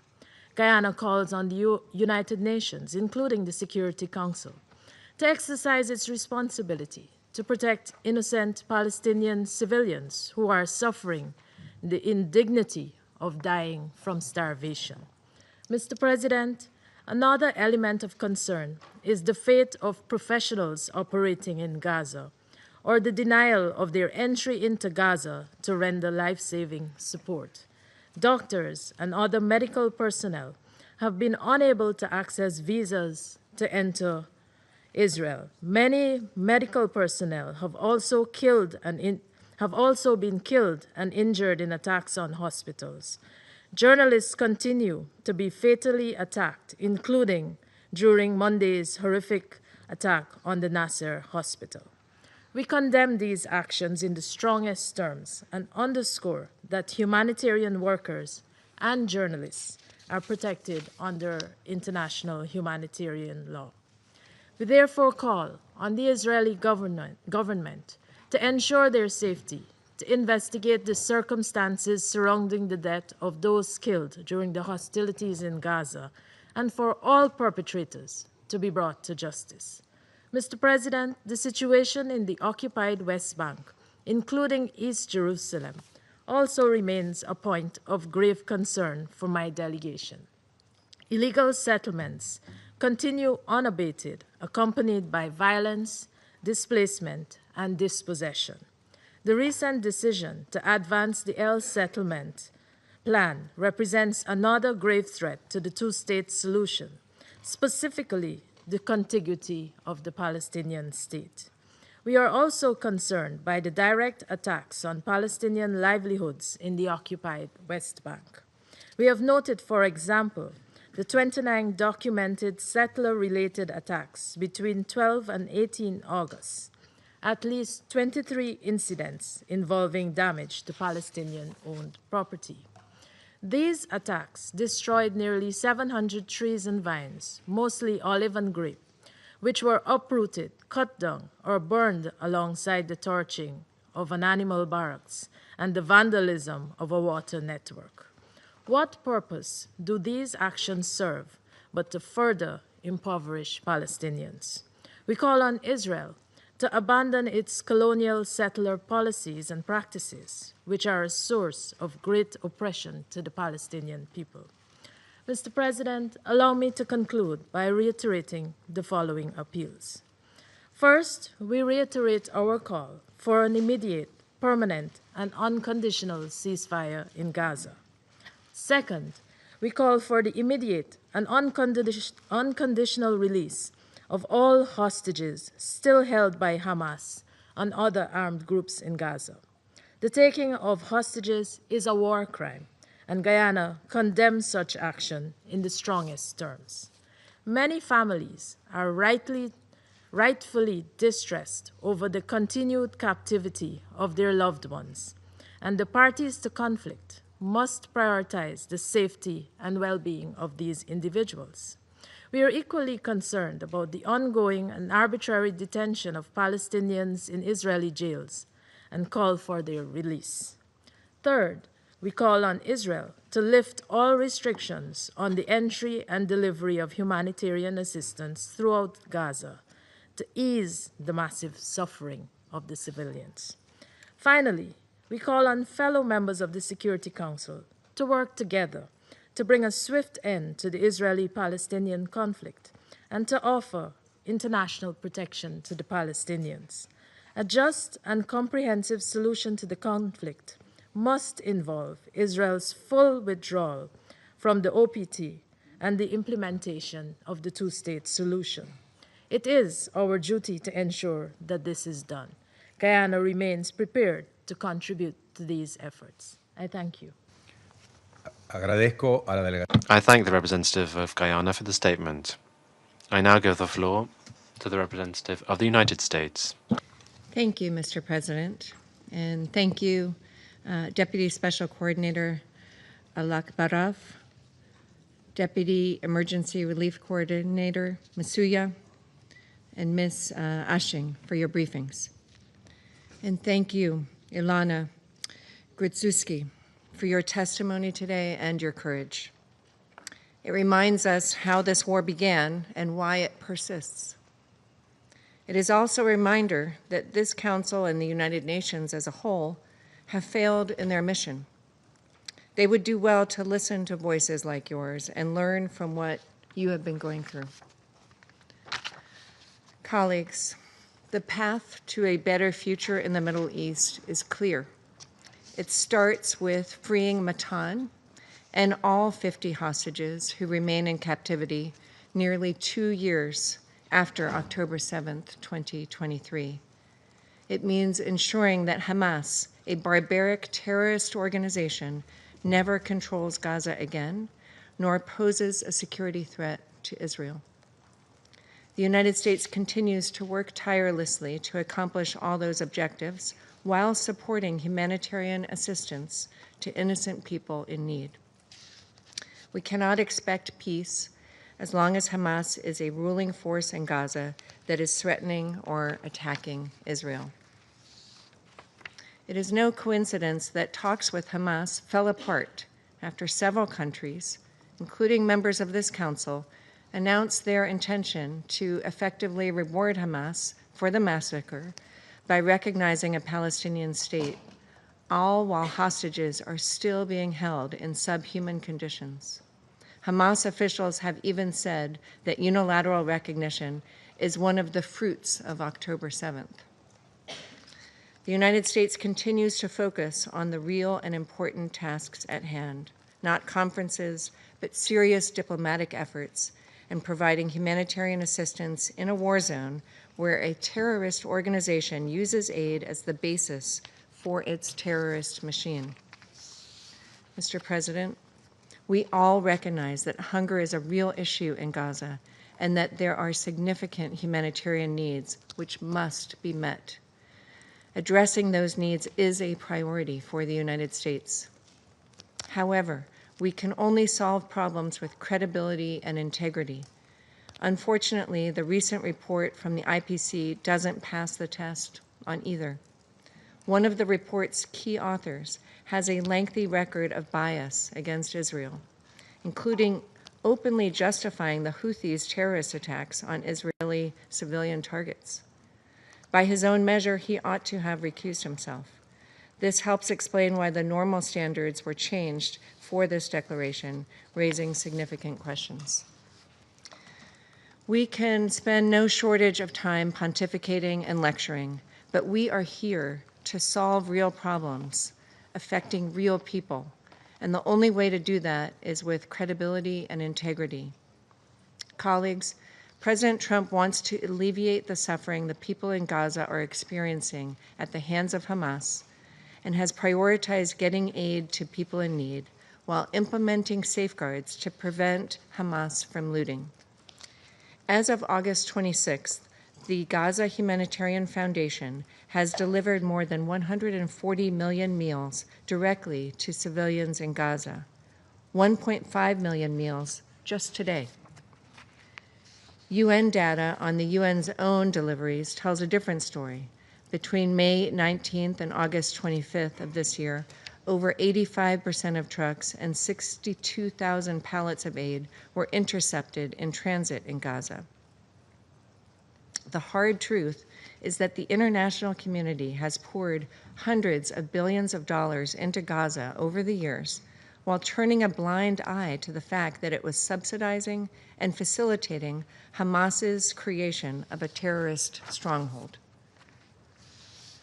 Colleagues, we will also take this occasion to reject the falsehood that there is a policy of starvation in Gaza. Since the beginning of the war in Gaza, Israel has enabled an unprecedented amount of more than 2 million tons of aid to flow into the Gaza Strip. We are working closely with the government of Israel to increase the flow of aid without benefiting Hamas and are seeing tangible results. Instead of echoing false narratives which only embolden Hamas, prolong the war, and hurt civilians in Gaza, we urge the UN and the rest of this Council to join us in working constructively to deliver aid to civilians that doesn't benefit Hamas. Rather than accept mass diversion of aid as a fait accompli, the United Nations, Council members, and IPC partners should support other mechanisms, including the GHF. We have also seen the Jordan corridor and the facilitation of commercial deliveries of food and other supplies into Gaza, and airdrops by Jordan, the UAE, and other international partners. The United States stands prepared to contribute toward real efforts that will supply life-saving aid to people on the ground in Gaza. Mr. President, we share the same dedication to the hostages underground, starved in tunnels, suffering through Hamas's captivity. Hamas must immediately free all remaining 50 hostages, living and deceased. The reality is that this war could end today if Hamas freed all the hostages and surrendered. We urge the UN Security Council and all members to play a constructive role, call for the immediate release of remaining hostages, hold Hamas to account, and demand it disarm and leave Gaza. Mr. President, we understand that Israel has expressed deep regret for harm to civilians and has already released findings from its investigation into the strikes on Nasser Hospital. The IDF concluded 6 Hamas members, one of whom had participated in the October 7th attacks, were killed when the IDF struck the site Hamas was using to monitor troops at the hospital. We note the prompt nature of this investigation and response and call on this Council to condemn the continued use of civilian infrastructure by Hamas. We also acknowledge a stable West Bank keeps Israel secure and is in line with this administration's goal to achieve peace in the region. Finally, Mr. President, the United States welcomes the government of Lebanon's decision to task the Lebanese armed forces with a plan to bring all weapons under state control by the end of the year. This historic step shows the Trump administration continues to work toward peace and stability with our partners in the region. The Lebanese armed forces now must act to fully implement the government's decision. The United States will do its part to help forge a new reality in the Middle East alongside Israel and our partners. The Middle East can still be a region of opportunity, innovation, prosperity, and peace. We cannot miss this historic opportunity. Thank you. Agradezco. I thank the representative of the United States for the statement. I now give the floor to the representative of Sierra Leone. Thank you, Mr. President. I thank Deputy Special Coordinator Ramiz Alakbarov and Assistant Secretary General Joyce Musuya for their sobering briefings. I wish to thank Ms. Inga Ashin, Chief Executive Officer of Save the Children International, for shedding light on the deeply disturbing plight of the children in Gaza. To Ms. Ilana Gritsweski, I wish to express my deepest sympathy for the horrors you endure and commend your courage in sharing such a painful experience. Sierra Leone has consistently condemned the heinous attacks of October 7, 2023, as well as the taking of hostages by Hamas and other armed groups. We affirm our strongest condemnation of this act, which constitutes grave breaches of international law. Mr. President, for nearly 20 months of our 2-year tenure on this Council, whenever convened to address the Gaza conflict. We've asked ourselves how the situation could possibly become more brutal and inhumane. Each time we are confronted with new depths of suffering, from the decades-long occupation and blockade of Palestinian territory to the heinous Hamas October 7 attack of 2023, to the ongoing plight of hostages and detainees, reported incidents of sexual violence, and now famine. The picture is one of mass atrocity crimes unfolding in real time. Distressingly, even international judges and prosecutors seeking accountability have faced threats and sanctions. Taken together, these elements point to credible indication of genocidal act and intent that cannot be ignored. On the dilemma of what more to say, we could today focus on recent atrocities, including the double strike on the Gaza Nasser Hospital. As a country that once benefited from regional and international solidarity through ECOWAS and the United Nations during our most difficult days,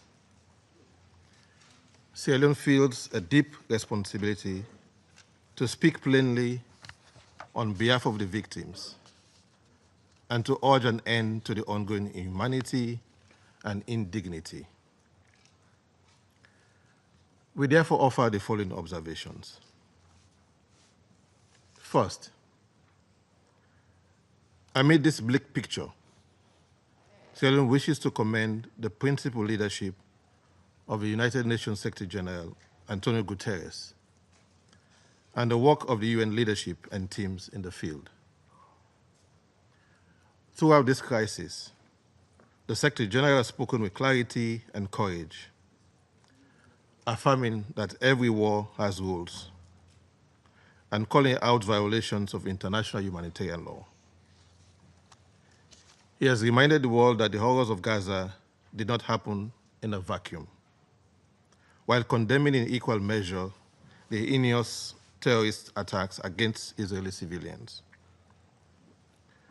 For this, he has faced vilification, yet his voice has been a moral compass in a time of deep division.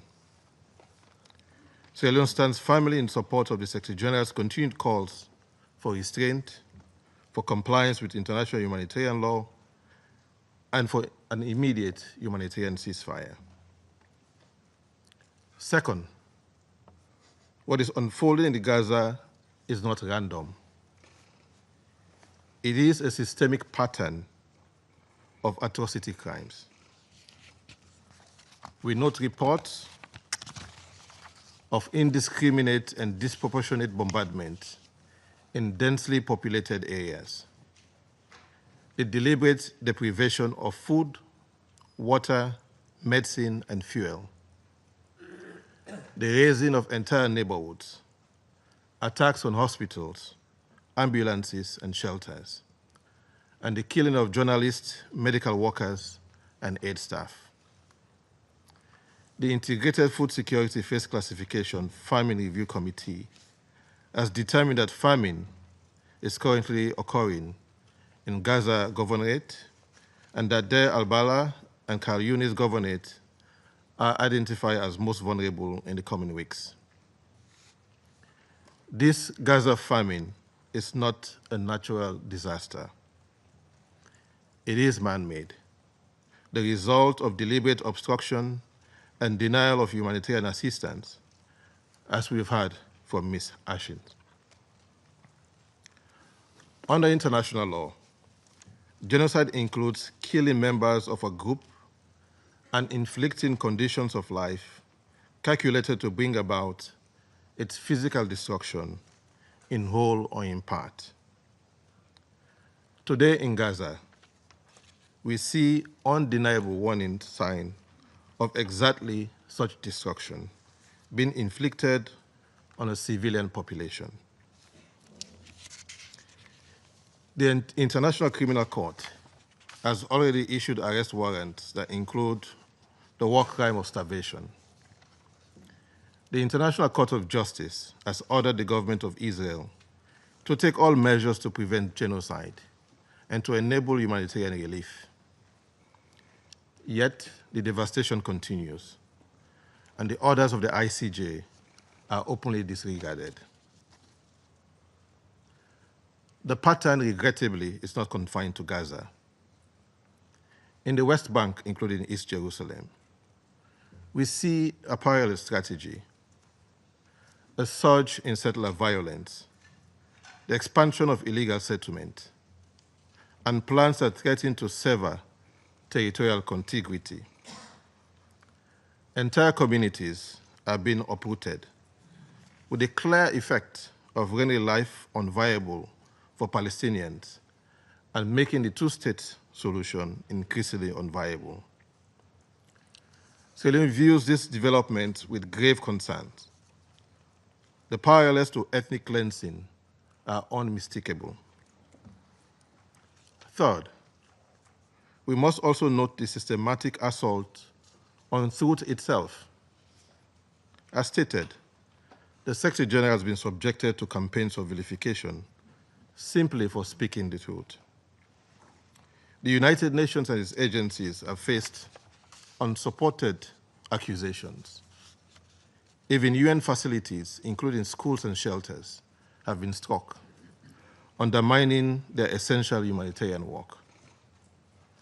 Journalists and media workers have paid with their lives in unprecedented numbers. News bureaus have been bombed, communications cut, and reporting stifled. Medical personnel, doctors, nurses, and paramedics have been attacked in clearly marked facilities and ambulances. Independent experts have described this as a war on healthcare. At the very least, these attacks amount to war crimes and crimes against humanity. Silencing those who bear witness to suffering is an attack on truth and human dignity. Without truth, atrocity flourishes unchecked. We therefore call on all parties to respect the independence of the United Nations and ensure the safety of humanitarian actors, journalists, and medical workers. Mr. President, this council was created to respond to threats to international peace and security and to prevent the very horrors we are now witnessing. Yet, despite overwhelming evidence of atrocity crimes, our response has been disturbingly paralyzed. This echoes the darkest chapter of the 1990s, when the Council was rebuked for its failures during the genocides in Rwanda and Srebrenica. Then the world asked how the international community could stand by in silence. Today, the same question will be asked of us in our failure to act.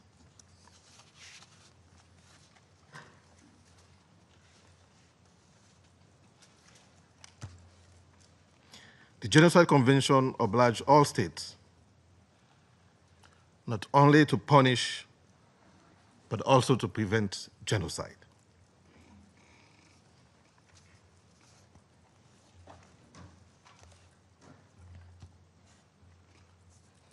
Inaction or paralysis in the face of clear warning signs is not neutrality. It is complicity. Inaction and indifference may equal complicity.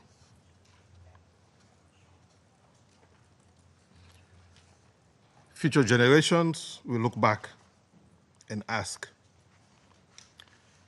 whether this council did everything in its power to stop an atrocity in real time. History's judgment will be unforgiving if we fail to rise to this moment.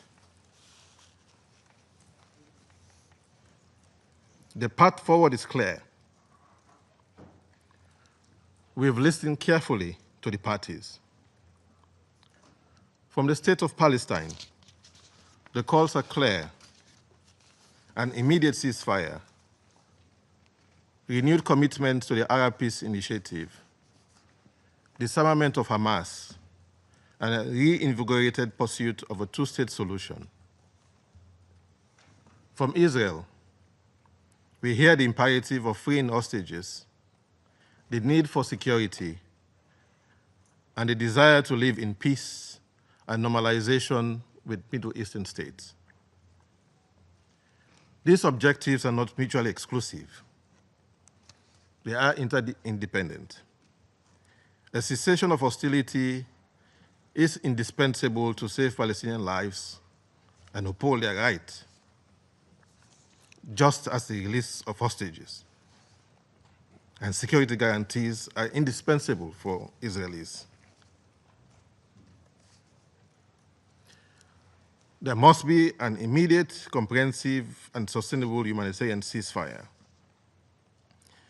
There must be unfettered humanitarian access, with all crossings open for food, medicine, fuel, and water. There must be the immediate and unconditional release of all hostages and humane treatment of all detainees.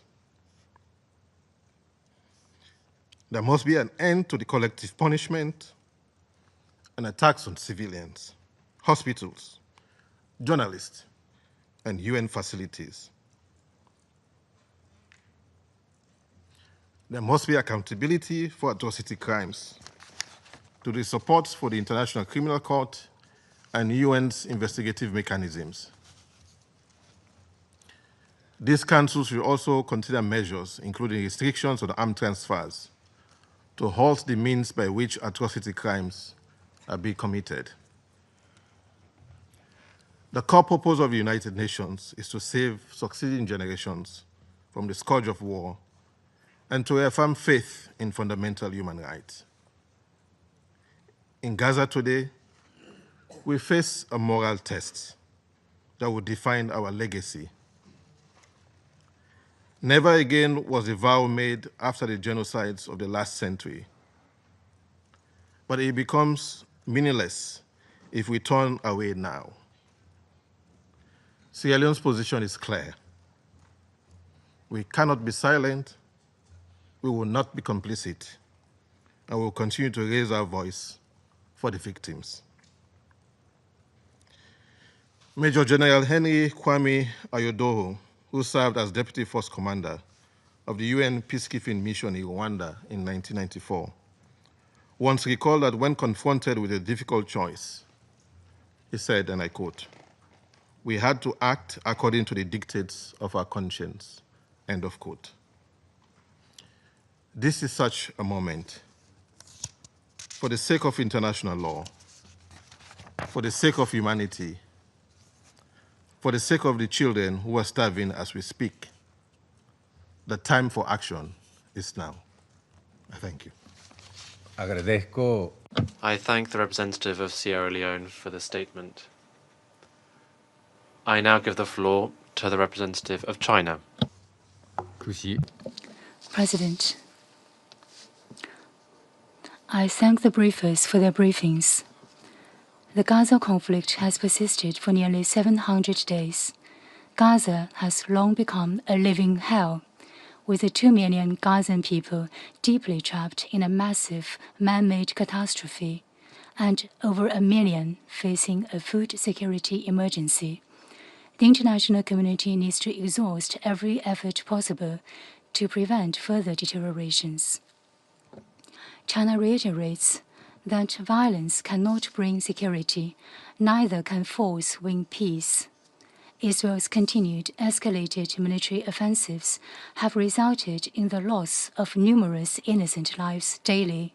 Israel's strike on the Al-Nasser hospital on 25th of August killed over 20 civilians, journalists, and medical workers, creating yet another horrendous tragedy.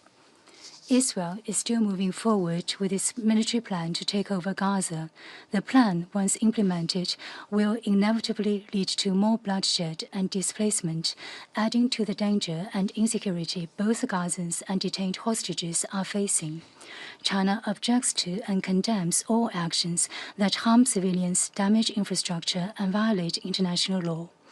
We urge Israel to heed the strong calls from the international community, immediately cease its military operations in Gaza, and immediately halt any dangerous moves that escalate tensions. China further reiterates that violations of international humanitarian law are unacceptable, the weaponization of humanitarian supplies is unacceptable, and the militarization of an aid distribution mechanism is equally unacceptable. All along, the biggest challenge for scaling up humanitarian assistance in Gaza has not been the shortage of supplies or the inadequacies of the UN and other humanitarian agencies. Rather, it has always been the occupying power, Israel's lack of political will and its deliberately created obstacles. We call on Israel to fulfill its obligations as an occupying power under the international humanitarian law by opening all border crossings, fully restoring humanitarian access, and supporting the UN's delivery of aid consistent with humanitarian principles to truly alleviate the humanitarian disaster on the ground. China reaffirms that the long unfulfilled aspiration for an independent Palestinian state is a fundamental reason preventing the solution to the Palestinian question and the root cause of the recurrent volatility of the Palestinian-Israeli situation. The Palestinian people's right to statehood, right to survival, and right to return must no longer be ignored. Israel's recent approval of a settlement expansion plan in the E1 area of the West Bank will severely undermine the contiguity of the Palestinian territory to the detriment of the foundation of a Palestinian statehood. The international community must build on the positive momentum of the two-state solution, reinvigorate the political prospect of the two-state solution with the utmost urgency, firmly reject any forced displacement of the Palestinian people, and oppose any dangerous attempts to annex the West Bank and Gaza. President, when peace is absent in the Middle East, peace is elusive for the world. At present, the Middle East situation is complex and fragile, with multiple intertwined hotspot issues. Amidst all this, however, the question of Palestine remains central to the Middle East issue. China supports the Council in taking all necessary actions to achieve a ceasefire, ending the fighting in Gaza, and alleviate the humanitarian disaster. We call on all countries, particularly the country with significant influence over the parties concerned, to uphold a just and responsible position and play a constructive part. China will continue to work with the international community towards ending the war in Gaza, advancing the implementation of the two-state solution, and ultimately achieving a comprehensive, just, and lasting solution of the Palestinian question so that both the Palestinian and Israeli peoples can live in shared tranquility and happiness. I thank you, President. Agradecemos a la I thank the representative of China for the statement, and I give the floor to the Russian Federation. Спасибо. Thank you, Mr. President. We are grateful to today's briefers for their information about the situation in the Gaza Strip. Over the past few days, we, just like many of our colleagues, were stunned by the new data on the record scale of famine in Gaza.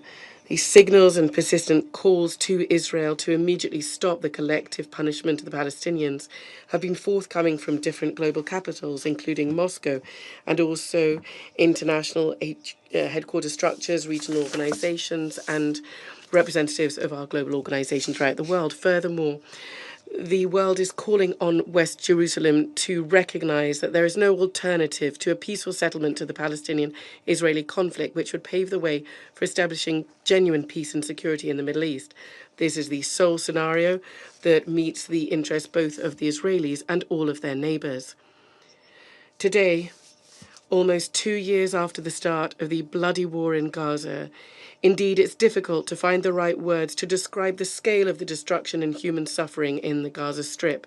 The most succinct and at the same time terrifying recent depiction was by the UN Secretary General Antonio Guterres, who described the situation in Gaza with one word: hell.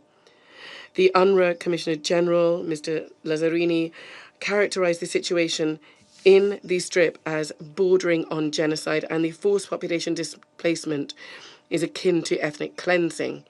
Such statements in other cases in the assessment of the UN leadership is backed up by daily reports from Gaza about the deaths of dozens of civilians. Just the day before yesterday, indiscriminate strikes by Israel on Gaza killed 70 people. 2 days ago, live on air, as a result of the attacks on the Strip, the Nasser hospital was destroyed and more than 20 people were killed, including 5 journalists. Furthermore, judging by the images in the media, a cynical double-tap strike was used when rescue workers arrived.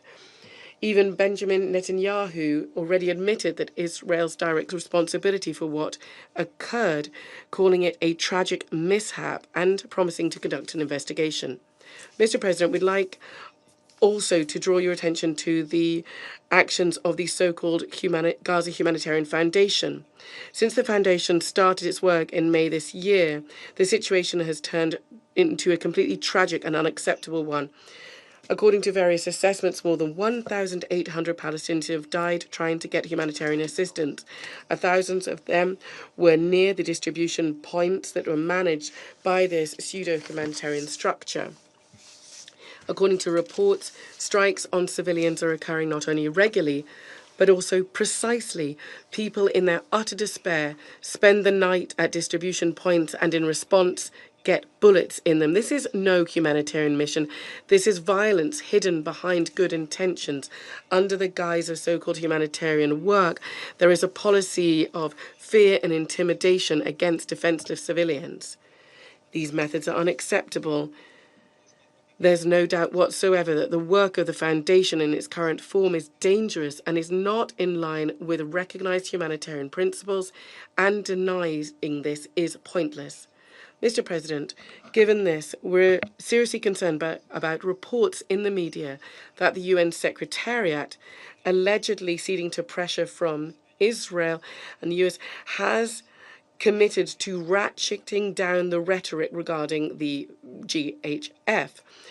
We would like to note that starting from August, whatever the situation in the humanitarian reports in the UN have de facto stopped mentioning the work of this structure. We believe that we hope that these assurances do not reflect reality. We are convinced that the UN Secretariat cannot and should not renounce its principles, namely that humanitarian assistance should not be turned into an instrument of blackmail. We trust that the Secretary General and the humanitarian wing of the UN will consistently and unambiguously advocate for humanitarian assistance to be provided in strict compliance with the norms of international humanitarian law and the principles of humanity, impartiality, neutrality, and independence.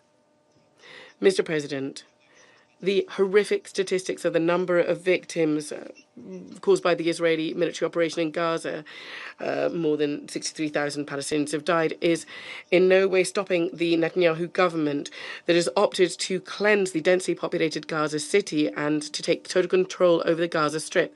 West Jerusalem is not sobered either by the opinion of the overwhelming majority of the international community. We'd like to remind you that on the 10th of August, during the emergency meeting of the Security Council, almost all delegations, including those from Arab and Muslim countries, condemned the new escalatory actions of Israel, underscoring the growing security risks not only to the inhabitants of Gaza, but also to the Israeli hostages held there. We are also surprised that the IDF operation to take Gaza City was started against a background of reports that Hamas had agreed to the proposal of the mediators to release some hostages and to a temporary ceasefire. We are closely following the diplomatic efforts of the mediators, inter alia the efforts of Washington. Quite frankly, we do see some discrepancies in the views on how the negotiations are going. American colleagues are always saying that Hamas is refusing to do a deal. The US delegation has been trying to convince the Security Council at least of this over the past few months. At the same time, there are signs that the movement is prepared to do a deal.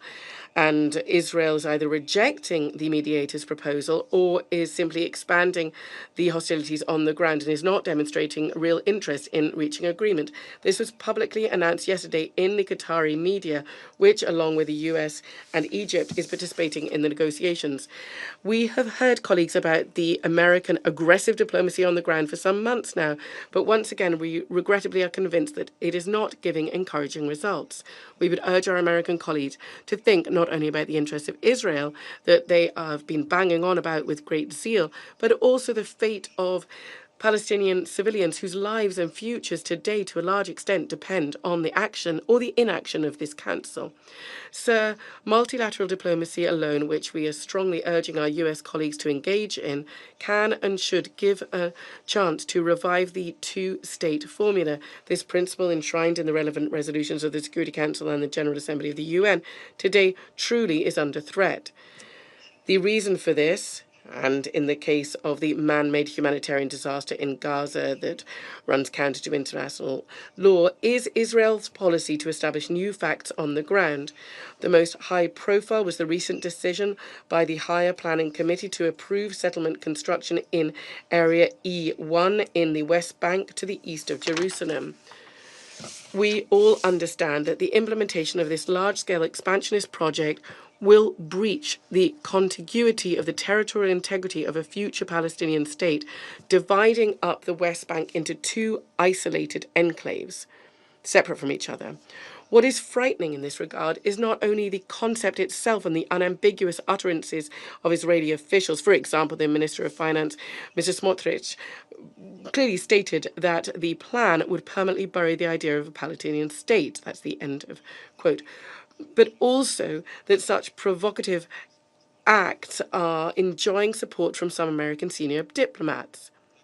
The US ambassador to Israel, Mr. Mike Huckabee, pointed out that the E1 area construction apparently did not violate international law. Such opinions directly run counter to the foundational document of Middle East settlement process and also the recent decisions of the Security Council, including Resolution 2334. Mr. President, in conclusion, we'd like to underscore our unwavering stance in favour of having diplomatic settlement alone to the Palestinian question based on the two-state, two-people solution to meet the legitimate concerns of Israel in the area of security and also the rightful expectations of the Palestinian people to their own state. The alternative to this is further isolation of Western Jerusalem and the international scene and the growth and the number of civilian in Gaza victims. Israel is thus not going to solve the problem of its own security, but it would just be simply pushing it off by fostering revenge and hatred among young Palestinians. This is extremely short-sighted and an irresponsible policy. Thank you very much. I thank the representative of the Russian Federation for the statement. I now give the floor to the representative of Pakistan. Thank you, Mr. President. We thank Deputy Special Coordinator for the Middle East Peace Process, UN Resident and Humanitarian Coordinator, Mr. Ramiz Al-Akbarov, and Assistant Secretary General for Humanitarian Affairs and Deputy Emergency Relief Coordinator, Ms. Joyce Masuya, for their comprehensive briefings. We are also grateful to Ms. Inger Esching, CEO of the Save the Children International, for her sobering briefing. Indeed, it was moving. The predicament of the Palestinian children under occupation. But the question is, will it move this House? Indecision is complicity, as she rightly reminded us. We also listened with deep empathy to Ms. Ilana Grzycki. We sincerely hope for the safe and swift reunification of her family and all of those still in captivity. And we wish the same for those thousands of Palestinians illegally detained and mistreated by the Israeli occupation for prolonged periods. Healing there must be for everyone. Healing that corresponds to the human suffering of all. Healing that would eventually close and cure the wounds inflicted by decades of occupation. Healing for which there can be no better dressing than justice and international law. Healing that can start now with a ceasefire. Yet we are in an endless war imposed by the occupier. Mr. President, it has now been 691 days of unrelenting tragedy in Gaza. During this period, Israel has trampled every principle of international law and international humanitarian law with utter impunity. More than 62,000 Palestinians have been killed, among them over 19,000 children, 10,000 women, and at least over 270 journalists and over 360 UN aid workers. Civilian life has been deliberately and systematically dismantled. Even Israel's own military data, as reported in the international media, admits that 83% of those killed are civilians. How can this ever be justified or defended? This cannot be collateral damage. It is mass carnage. Today, no place in Gaza is safe. Yet the indiscriminate military onslaught continues because Israel is confronted with no real consequences for its actions. Hospitals, schools, homes, nothing has been spared. The world is now witnessing live-streamed killing of journalists and rescue workers. The strikes on the Nasser medical complex were appalling and condemnable, yes, but yet they are tragically familiar, part of a grim pattern. There are those who shield Israel and try to silence this council into inaction. What else is complicity? In fact, impunity has become Israel's shield and this council's silence its enabler. The occupying powers' apologists must introspect and objectively assess the consequences of their policies. Mr. President, as if bombs were not enough, hunger is now a weapon of mass destruction. The latest IPC analysis confirms famine is now present in Gaza City, threatening over 500,000 people. The use of starvation of civilians as method of warfare may constitute a war crime. Undersecretary General Tom Fletcher rightly observed. And those are strong words. They need to be repeated in this council. And I quote, "It is a famine we could have prevented if we had been allowed. Yet, food stacks up at borders because of systematic obstruction by Israel. It is a famine in 2025, a 21st century famine." Mr. President, it is not by negating or criticizing and pressurizing the United Nations and its senior officials, or by denying and rejecting the findings of the ICJ and of global human rights and humanitarian organizations, or by silencing the media, that we can move forward. It is only by accepting the reality that we can build peace. Pakistan condemns Israel's so-called military operation and planned full occupation of Gaza City, which is nothing but a blueprint for further humanitarian catastrophe, threatening to displace once more up to 1 million people. Simultaneously, annexation in the West Bank and East Jerusalem continues unabated. The E1 settlement plan is a deliberate attempt to bury the two-state solution. We strongly condemn this action, which constitutes a clear violation of international law, including Security Council resolutions. The combined effect of mass killing, displacement, famine, settlements, and destruction of habitable land leaves no ambiguity. This is a campaign of ethnic cleansing in plain sight. The Organization of Islamic Cooperation, at its 21st extraordinary session of the Council of Foreign Ministers on 25th August, adopted a resolution that speaks with moral clarity. It has urged this Council to act promptly under Chapter 7 to stop the brutal aggression by the Israeli occupation and its violations, which threaten the prospects for achieving a just, lasting, and comprehensive peace in the region and hinder the implementation of the two-state solution.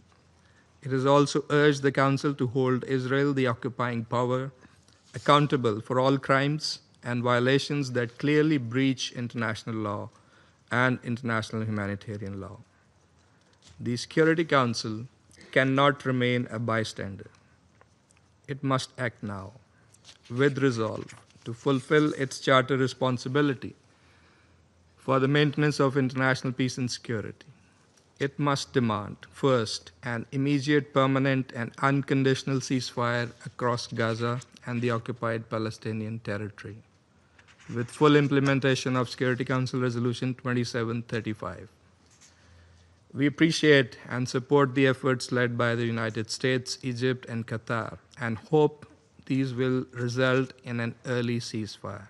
Second, an immediate and unconditional lifting of all restrictions on the entry of humanitarian aid into Gaza and its safe and unhindered distribution to the population in need of such assistance, as well as the restoration of all essential services.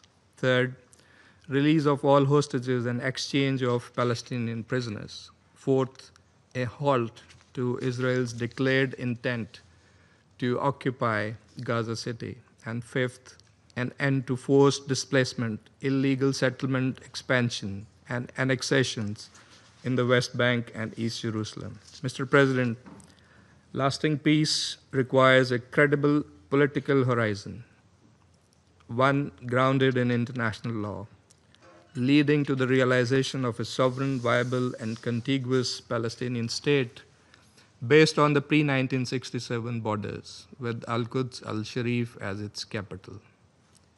Occupation must end, for that is the actual root cause of instability in the Middle East. The high-level conference on peaceful settlement of the Palestinian question and the implementation of the two-state solution was co-chaired by Saudi Arabia and France last month, was a timely initiative. It respects the will of the international community. That must be respected. It must be followed by concrete and coordinated international action to finally achieve the long-coveted peace and stability in the Middle East. Mr. President, every moment of inaction deepens the suffering that we are all here talking about. It multiplies the grief and tears apart the very fabric of international law. The world is watching. History will not forgive delay. It will not forget inaction. The Council must rise to its chartered duty and act. I thank you. I thank the representative of Pakistan for the statement. I now give the floor to the representative of France. Monsieur le Président. Mr. President, First of all, I would like to thank the Deputy Special Coordinator of the United Nations for the Middle East Peace Process, Mr. Ramiz Al-Kabarov, and also the ASG for Humanitarian Affairs, Ms. Joyce Musuma, for their briefings. I would also like to thank Ms. Inga Ashing for the briefing on the very devastating consequences of the situation in Gaza. I would like to say that it's very important for the very moving testimony of Ms. Grzewski to be heard. She is extremely courageous, and we're pleased she was here in the Council. Sir, France reiterates that it stands firmly in solidarity with the families of all hostages who must be released immediately. France denounces the barbaric cruelty of the treatment and the way they are treated by Hamas and the ghastly stage images made by this terrorist movement. I would convey my heartfelt thoughts to the family of our compatriot Ohad Yalhoumi, assassinated in Gaza. We will continue to act unfailingly to ensure the return of all the hostages, and we will continue to rally against anti-Semitism and the barbaric acts that anti-Semitism engenders throughout the world. Sir, the humanitarian situation in Gaza is tragic.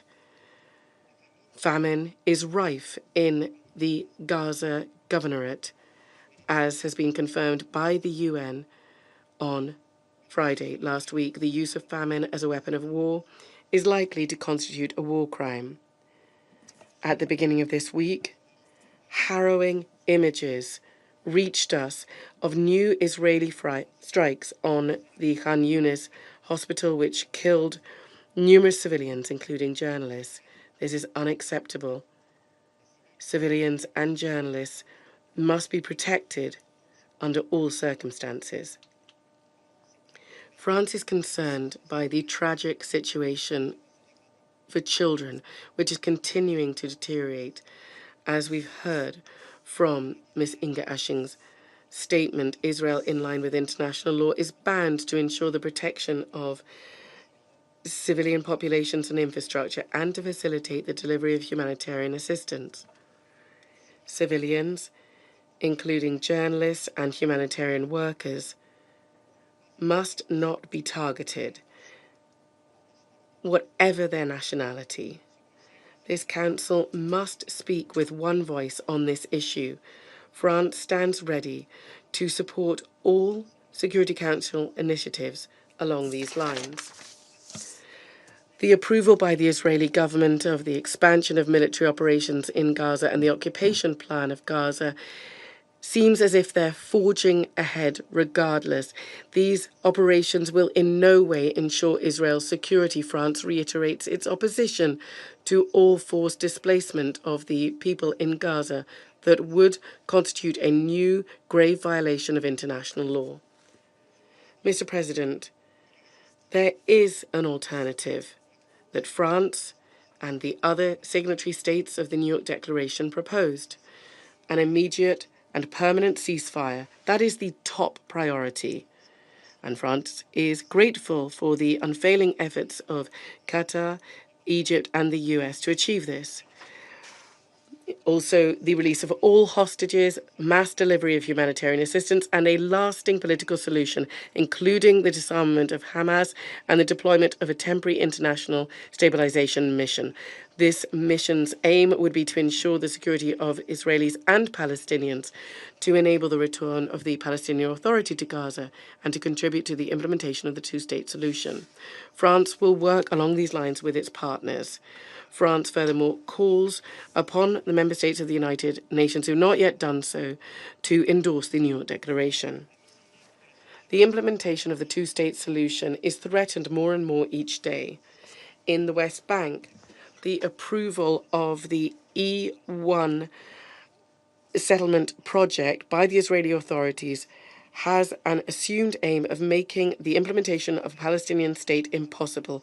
France reiterates its condemnation of settlements and of all the tension and violence that this caused, France will remain mobilised alongside its European partners to bring an end to this, including through new sanctions against those individuals and entities responsible for settlement activity.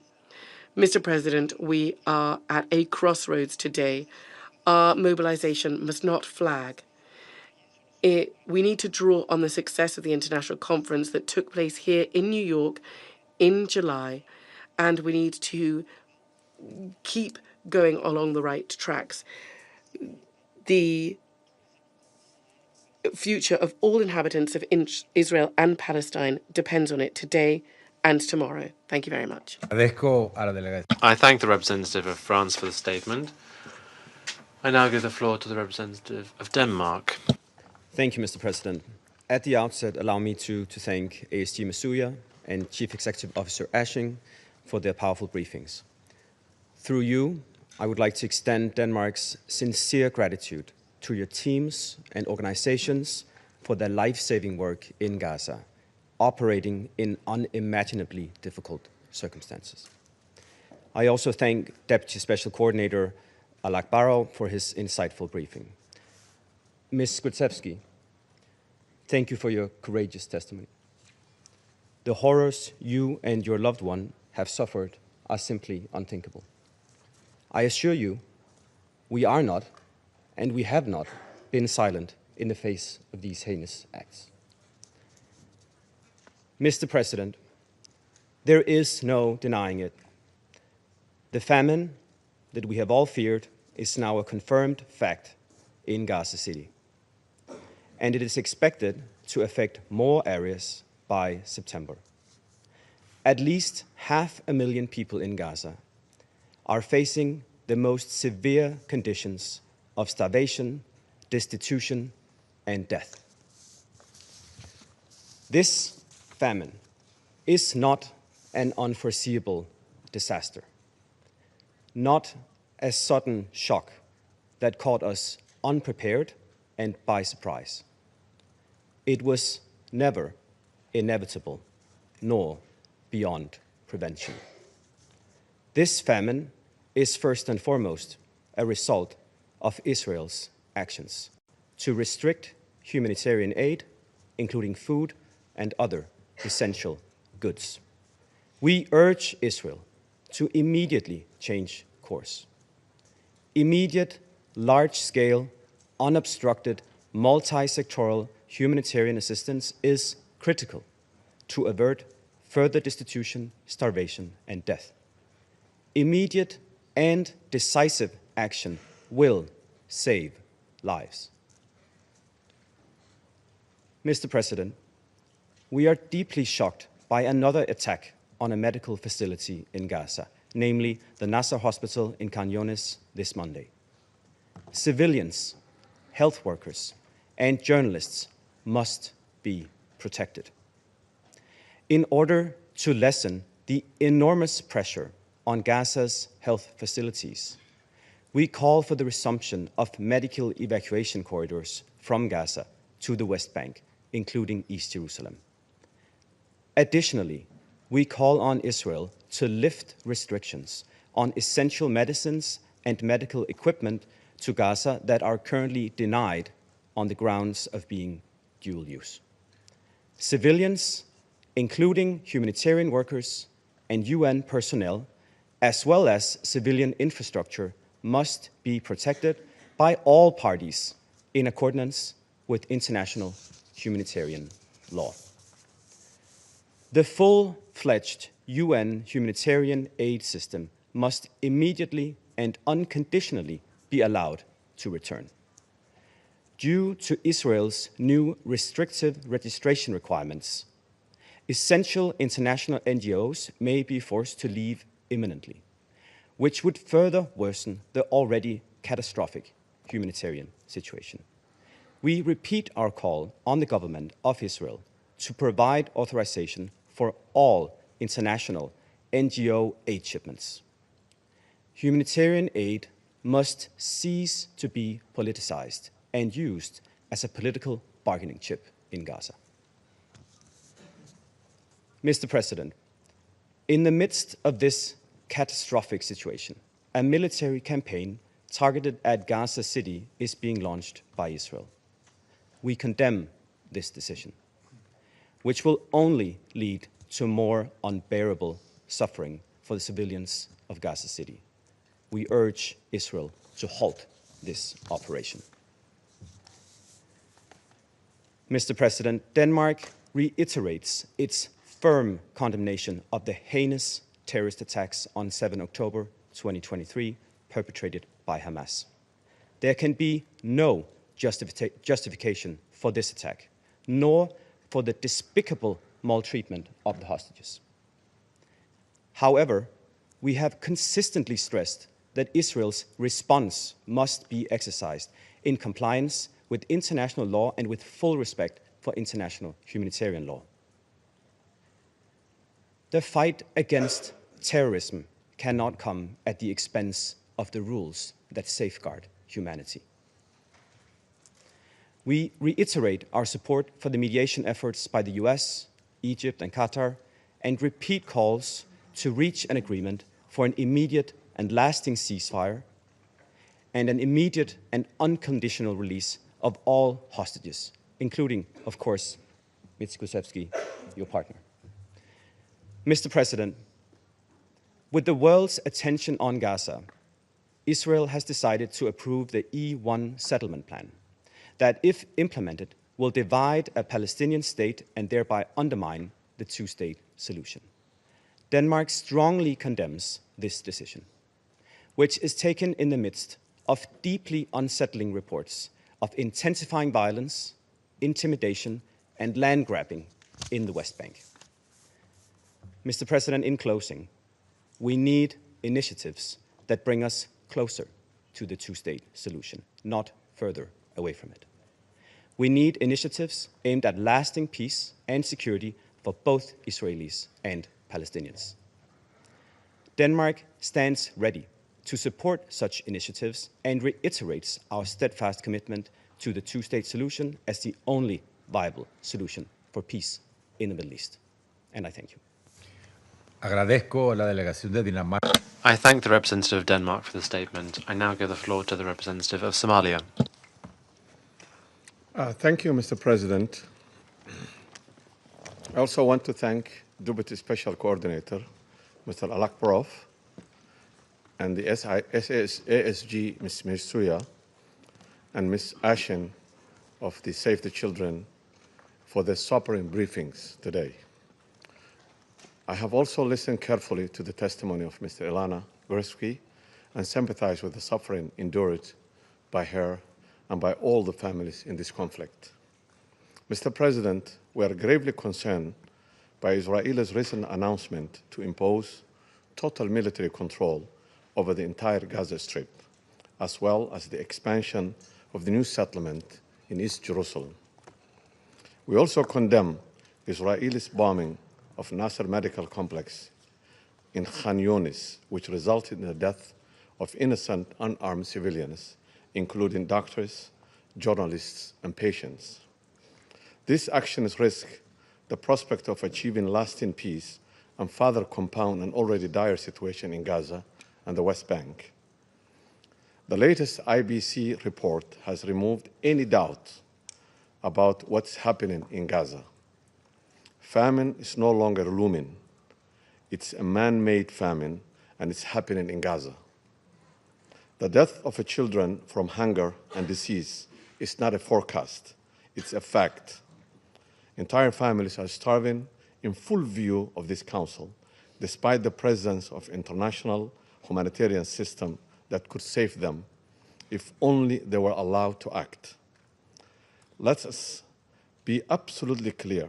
Famine in Gaza is not an natural occurrence caused by drought, failed harvest, or sudden catastrophic beyond human control. It's a man-made, deliberately created through a siege, blockade, and systematic obstruction by Israelis. The international humanitarian law is explicit. The starvation of civilians as a method of warfare is a genocide and it's prohibited. Attacks on objects indispensable to survival food stocks, water systems, agriculture, medical facilities are prohibited under international humanitarian law. The Fourth Geneva Convention requires the occupying power to ensure the welfare of the civilian population under its control. Mr. President, Somalia stresses the following points. First, a blockade must be lifted, not partially, not temporarily, not heroically, but fully and immediately. Every day of a delay means more children are buried, more families are lost. Crossings must be opened and kept open. Second, humanitarian access must be sustained, predictable, at scale. 8 convoys carrying fuel, medicine, and essential goods must be allowed to flow without arbitrary inspections, delays, or denials. Third, civilian infrastructures must be protected. Hospitals, bakeries, water networks, schools are not legitimate targets. Fourth, we call for an immediate and unconditional ceasefire and reiterate our call for an immediate release of civilian hostages and detainees. Mr. President, the images and reports coming from Gaza are not abstract. They are skeletal children without access to therapeutic food.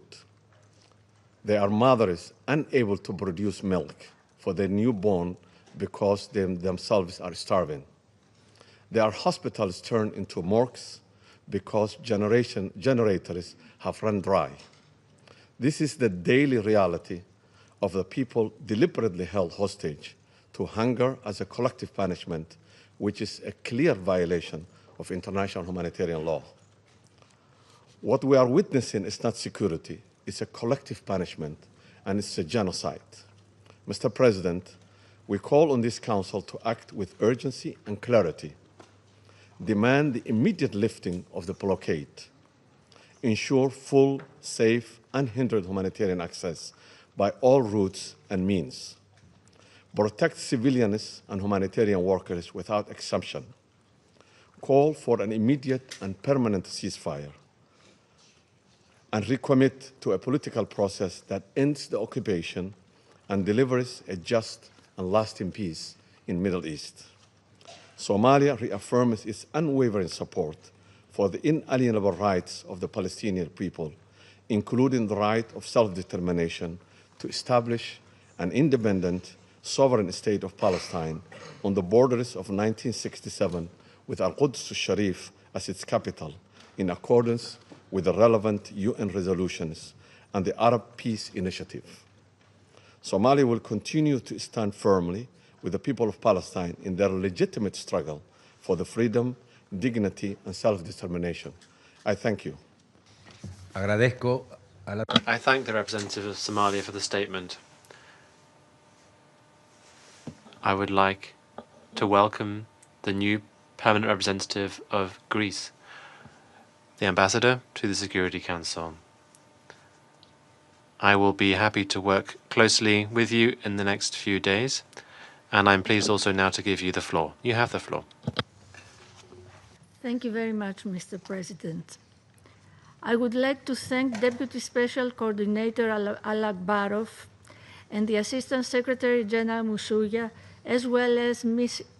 Inger Ashing, CEO of the Save the Children International, for the sobering and powerful briefings. Ms. Ilana Grzeski, we are always reminded of what you witnessed during the heinous attacks of the 7th of October, I can assure you.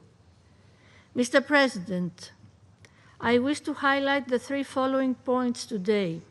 First, the humanitarian situation in Gaza is catastrophic and must be urgently reversed.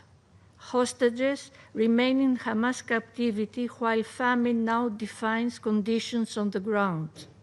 As the Secretary General has rightly stated, images of children suffering despite their innocence from acute malnutrition are harrowing.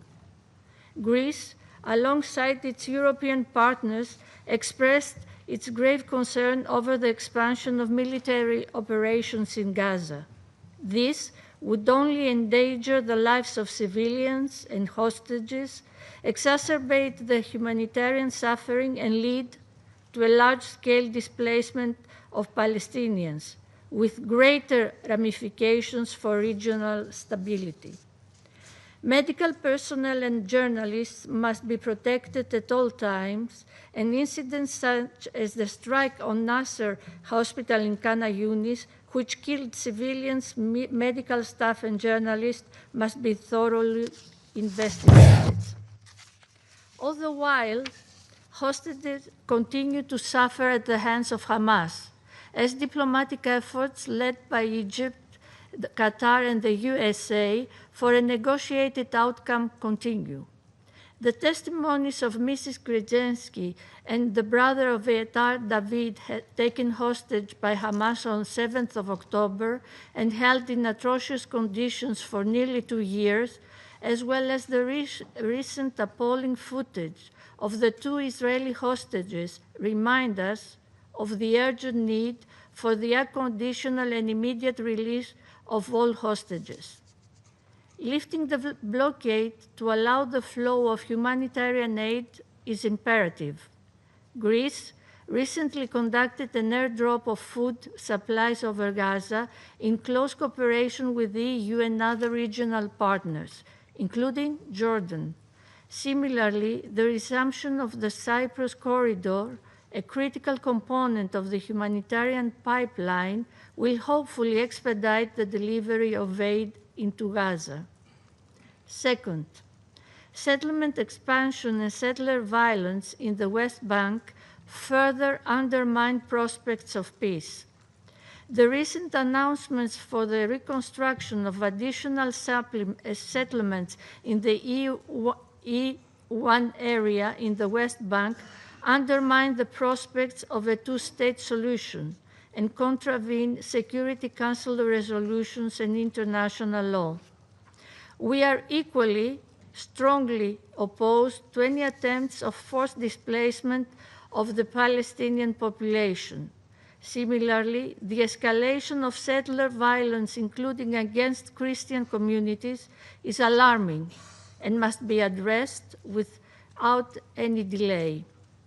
Third, only a ceasefire and a political solution can end the spiral of violence. After 22 months of suffering, diplomacy must again take center stage. The ceasefire brokered at the beginning of this year showed that the bloodshed can end, that hostages can reunite with their loved ones, and that humanitarian aid can reach those in desperate need when diplomacy prevails. A new durable and comprehensive ceasefire is more urgent than ever, while ensuring that Hamas would not have any government or security role in Gaza. The recent international conference on the implementation of the two-state solution, co-presided by France and Saudi Arabia in New York in the past month, demonstrated broad international resolve to secure peace and stability.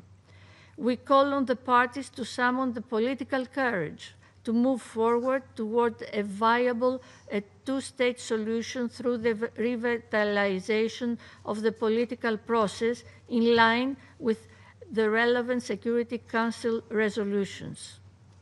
Mr. President, despite the bleak outlook, Greece remains steadfast in its commitment to peace and diplomacy. We will continue to work alongside the UN and international partners to support a just, lasting, and comprehensive solution to the conflict. I thank you. I thank the representative of Greece for the statement. I now give the floor to the representative of the United Kingdom.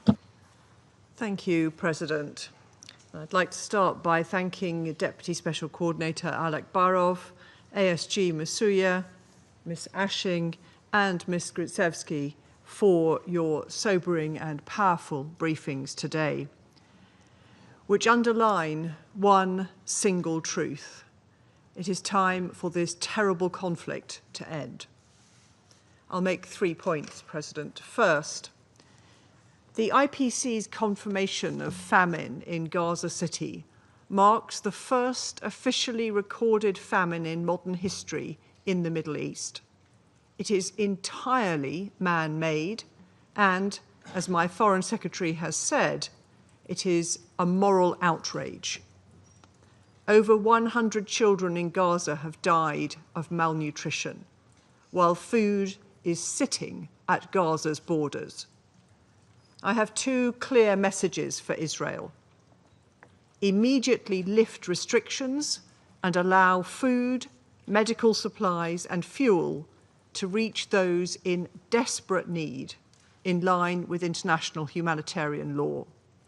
And allow the UN and international NGOs to carry out their life-saving work without obstruction. It is also vital that international humanitarian law is upheld. Israel's attack on Nasser Hospital this weekend, killing civilians, health workers, and journalists, is appalling.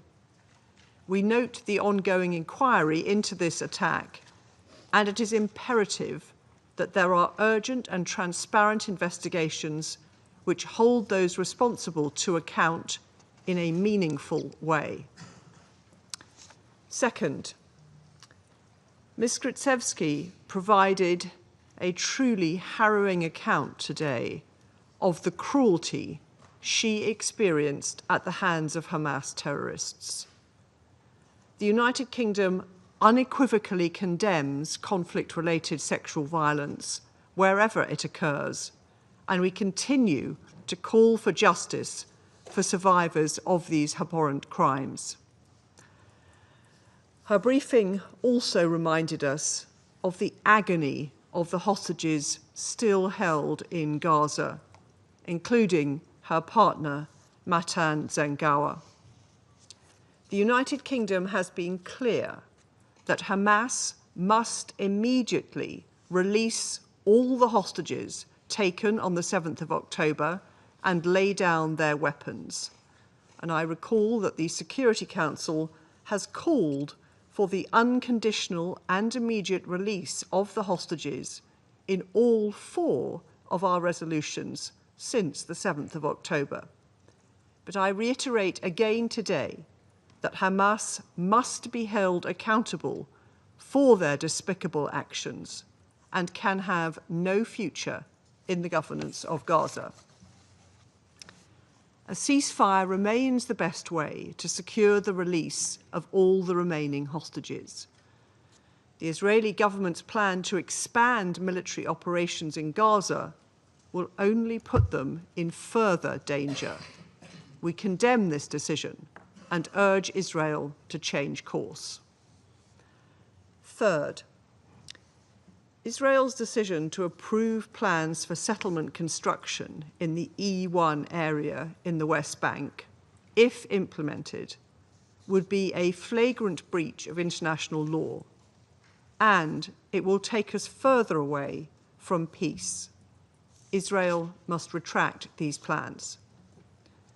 The two-state solution conference last month demonstrated the strength of support, the strength of international support for a brighter future for the region.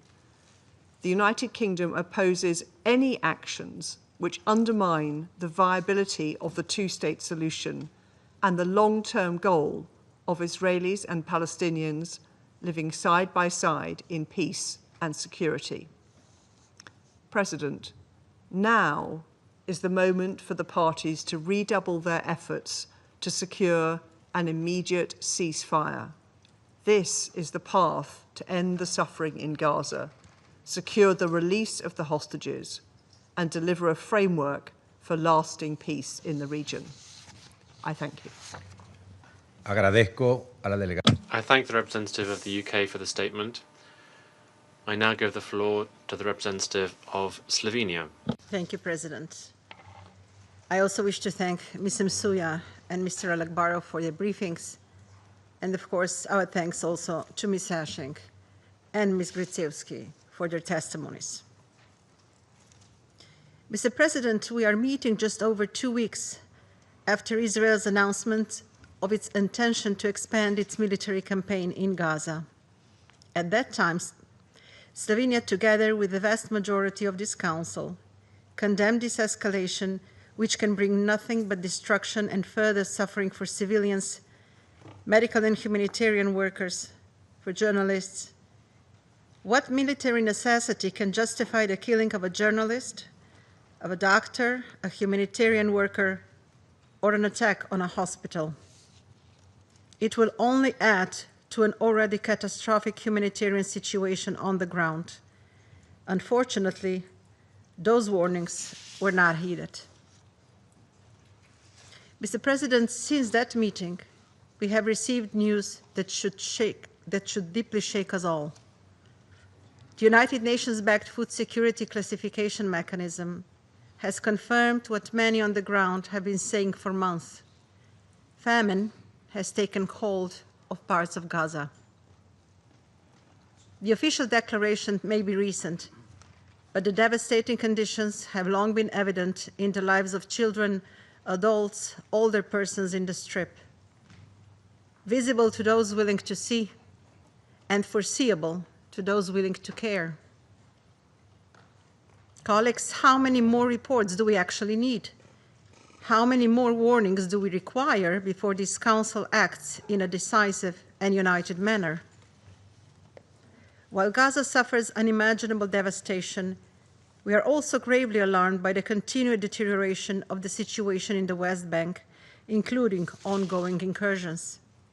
The recent approval of settlement construction plans in the E1 area is unacceptable and a clear violation of international law. This reckless move not only undermines the viability of the Palestinian state, but also brings no benefits to the Israelis. Instead, it further entrenches insecurity, instability, and violence. Mr. President, it is clear to nearly every delegation in this chamber that the current trajectory is unsustainable and unacceptable. The longer the Security Council delays meaningful action, the more complicit we risk becoming in the suffering that continues to unfold. We acknowledge and welcome the efforts of working bilaterally or within smaller coalitions to address the crisis. But let us be clear, the United Nations must be allowed to play its role.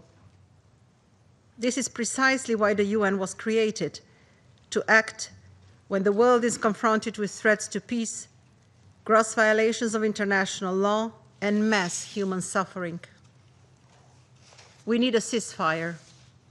We need full and unfettered humanitarian access to feed the starving, heal the wounded, and bury the dead.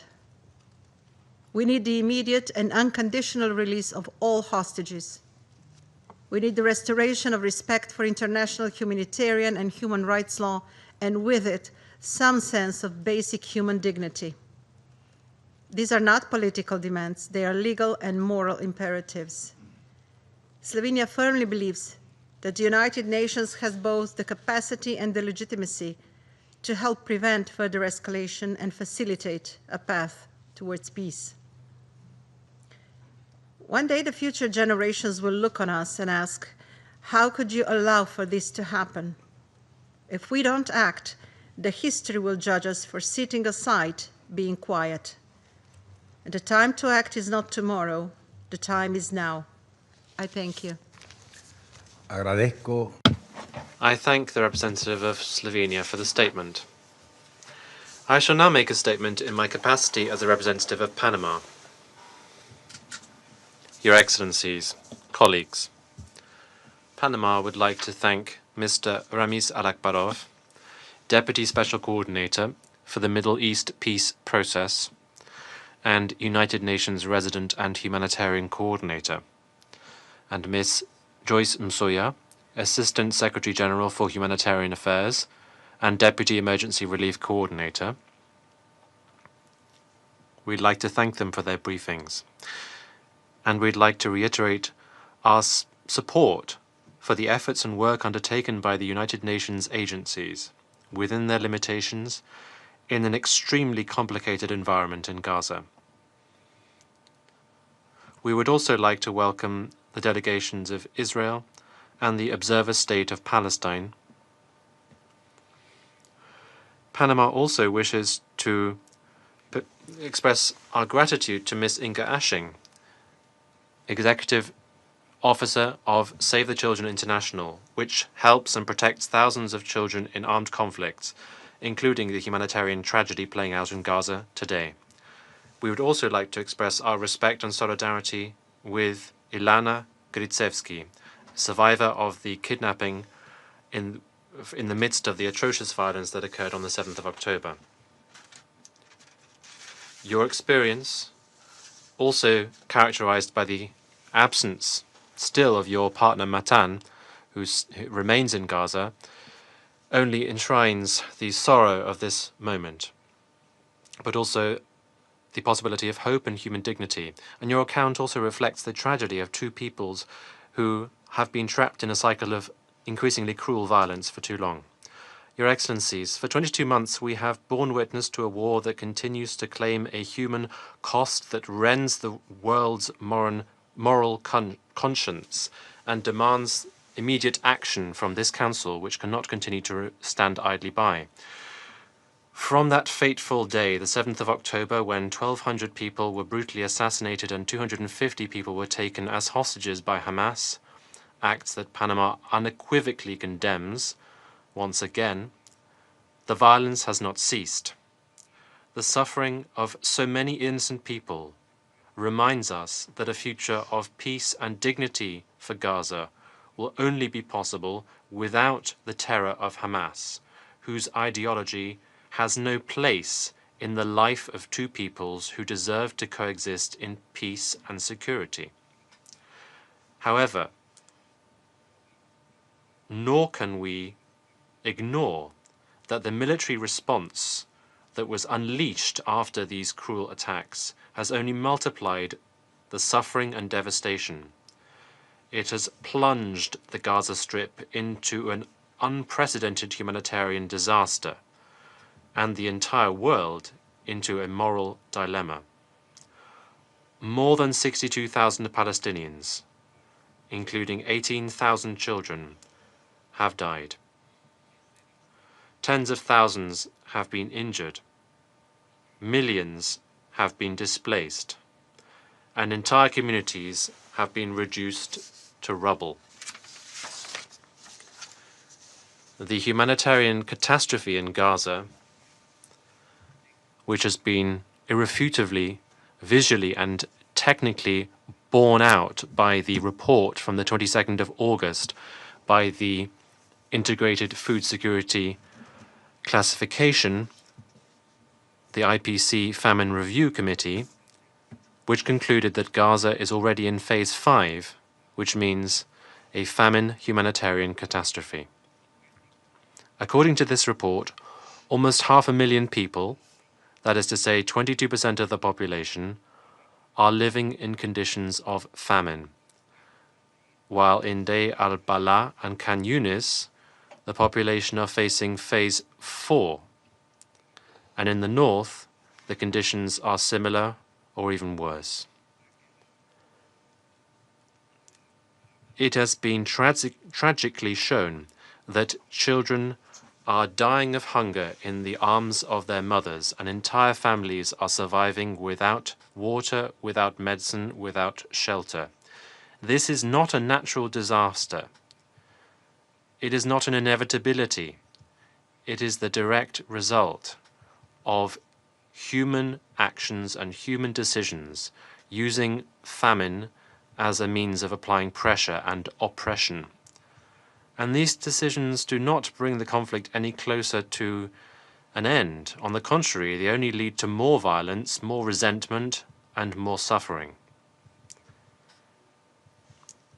The attack on a hospital, the Nasser hospital in Khan Yunis, which is not the first attack on a health facility in this war, and which killed more than 20 people, including doctors and 5 journalists, symbolizes how this war has gone beyond all human limits. Deliberately bombing a hospital to silence those who are telling the truth about what is happening on the ground, and then going back to attack the same site to kill journalists and those who had gone to the initial site to try to provide aid and medical assistance, and thus to try to save lives. This is a dual direct affront on human dignity and international law.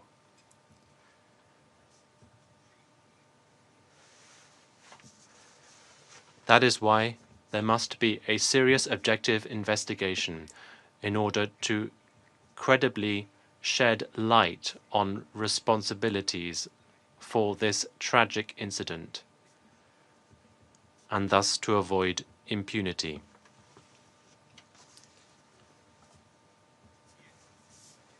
Faithful to its history and its principles, Panama reaffirms its respect and commitment to international law, including international humanitarian law.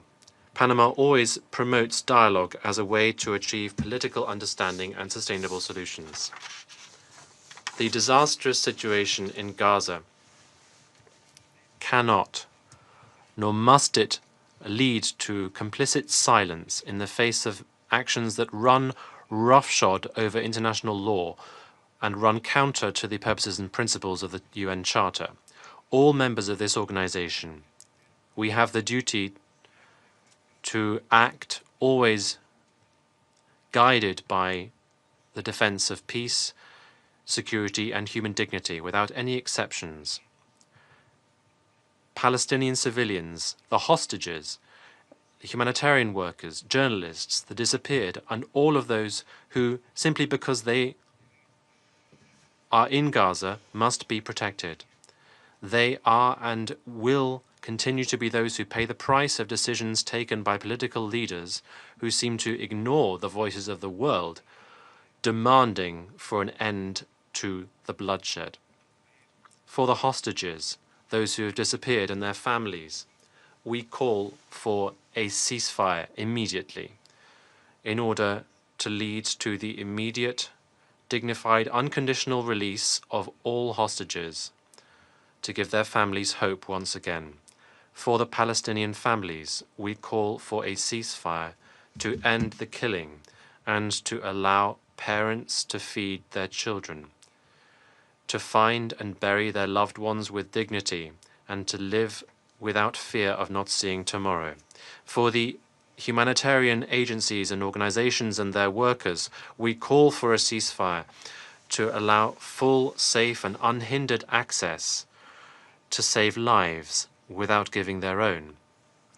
For the journalists, we call for a ceasefire to ensure the right to report the truth without paying for that with their lives, to allow them to fulfill their professional and moral responsibility to provide information. For all of those, Your Excellencies, distinguished colleagues, Panama is calling loud and clear for a ceasefire, for human dignity and life. These factors must always be at the heart of all decisions taken.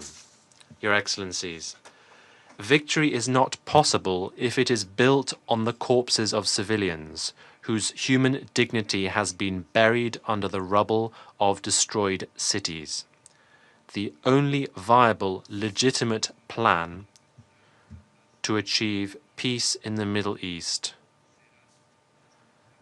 must involve two peoples, Israel and Palestine, who deserve it, living in security and dignity within internationally recognized borders and with guaranteed rights, free from fear and violence which encompasses them today. I resume my function as President of the Council, And I now give the floor to the permanent observer of the Observer State of Palestine. Mr. President, thank you very much for convening this meeting, and our thanks to all the briefers for their presentations and testimonies to the Council. Before I deliver the rest of my statement, I just want to share with you that maybe thousands of Palestinian children are with us in this room. I see them. I feel them. They are angels. They're coming to you and listening to all of you. And I'm grateful to almost all of you who said so many good things and you demanded immediate ceasefire. So those angels who do not know hatred, they are extending their hands to you. We want peace. We want ceasefire. We want food. We want medicine. We want to stop this war permanently. We want to live in peace with all the children in the region. We don't want the pain that we endure to be endured by anyone else. And I add that those who think that they have a monopoly of pain, they are not really genuine about not feeling the pain of others, because we feel their pain, we understand it because we live it every moment. And let me also add, we are very grateful for the courageous principled position of the United Nations, of the Secretary General, of Mr. Lazzarini of UNRWA, of Mr. Fletcher from OCHA, and the three distinguished humanitarian officers, whether from the United Nations or from Save the Children. If all those peoples and the ICJ and the ICC and so many other reports are not convincing very small number of people of truly the facts on the ground, and they still believe that there is a huge coalition against Israel, then why don't you, the Security Council, again I call, go to Gaza, meet with everyone, investigate the situation, know what is really happening to the Palestinian people, to the children, to the mothers, to the elderly, those who are starving, those who cannot have a hospital to attend to their wounds.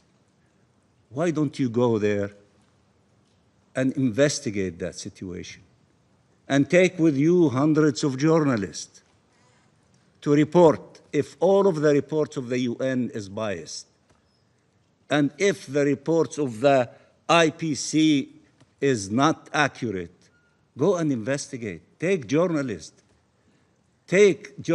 from Washington, from New York, from Los Angeles, from Chicago, from Israel itself, from everyone. Let them go and investigate instead of killing journalists.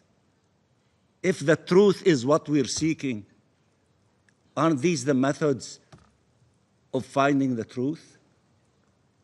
And go to Tel Aviv, meet with the families of all the hostages and the tens of thousands who are screaming with them, saying, stop the war now so that the hostages to be released. All the hostages that were released, including this lady with us, Ms. Gritsky, was released because of a ceasefire. Ceasefire, save lives. Release hostages. Continuation of the war takes lives and kill our children and women and many others, including Israelis. So if all these things are fabricated and cannot be trusted, go and investigate so that we can have an agreement over the truth and then decide what is needed. The children, I said, that who are milling this room, Palestinian children, who are asking you for a ceasefire and peace, they want to create a new conditions in the Middle East of coexisting with each other. They want to begin the process of healing. They deserve healing, not some to deserve healing and others do not exist. Everybody deserves healing. We have 2.1 million Palestinians who are still alive in the Gaza Strip. They deserve healing and therefore should be given the opportunity to healing. And let me now deliver my statement, Mr. President. Before the world's eyes and under its watch, Israel has imposed famine on the Gaza Strip. It has done so deliberately, cruelly, as a matter of state policy. The Gaza famine, a famine eating away at infants and children.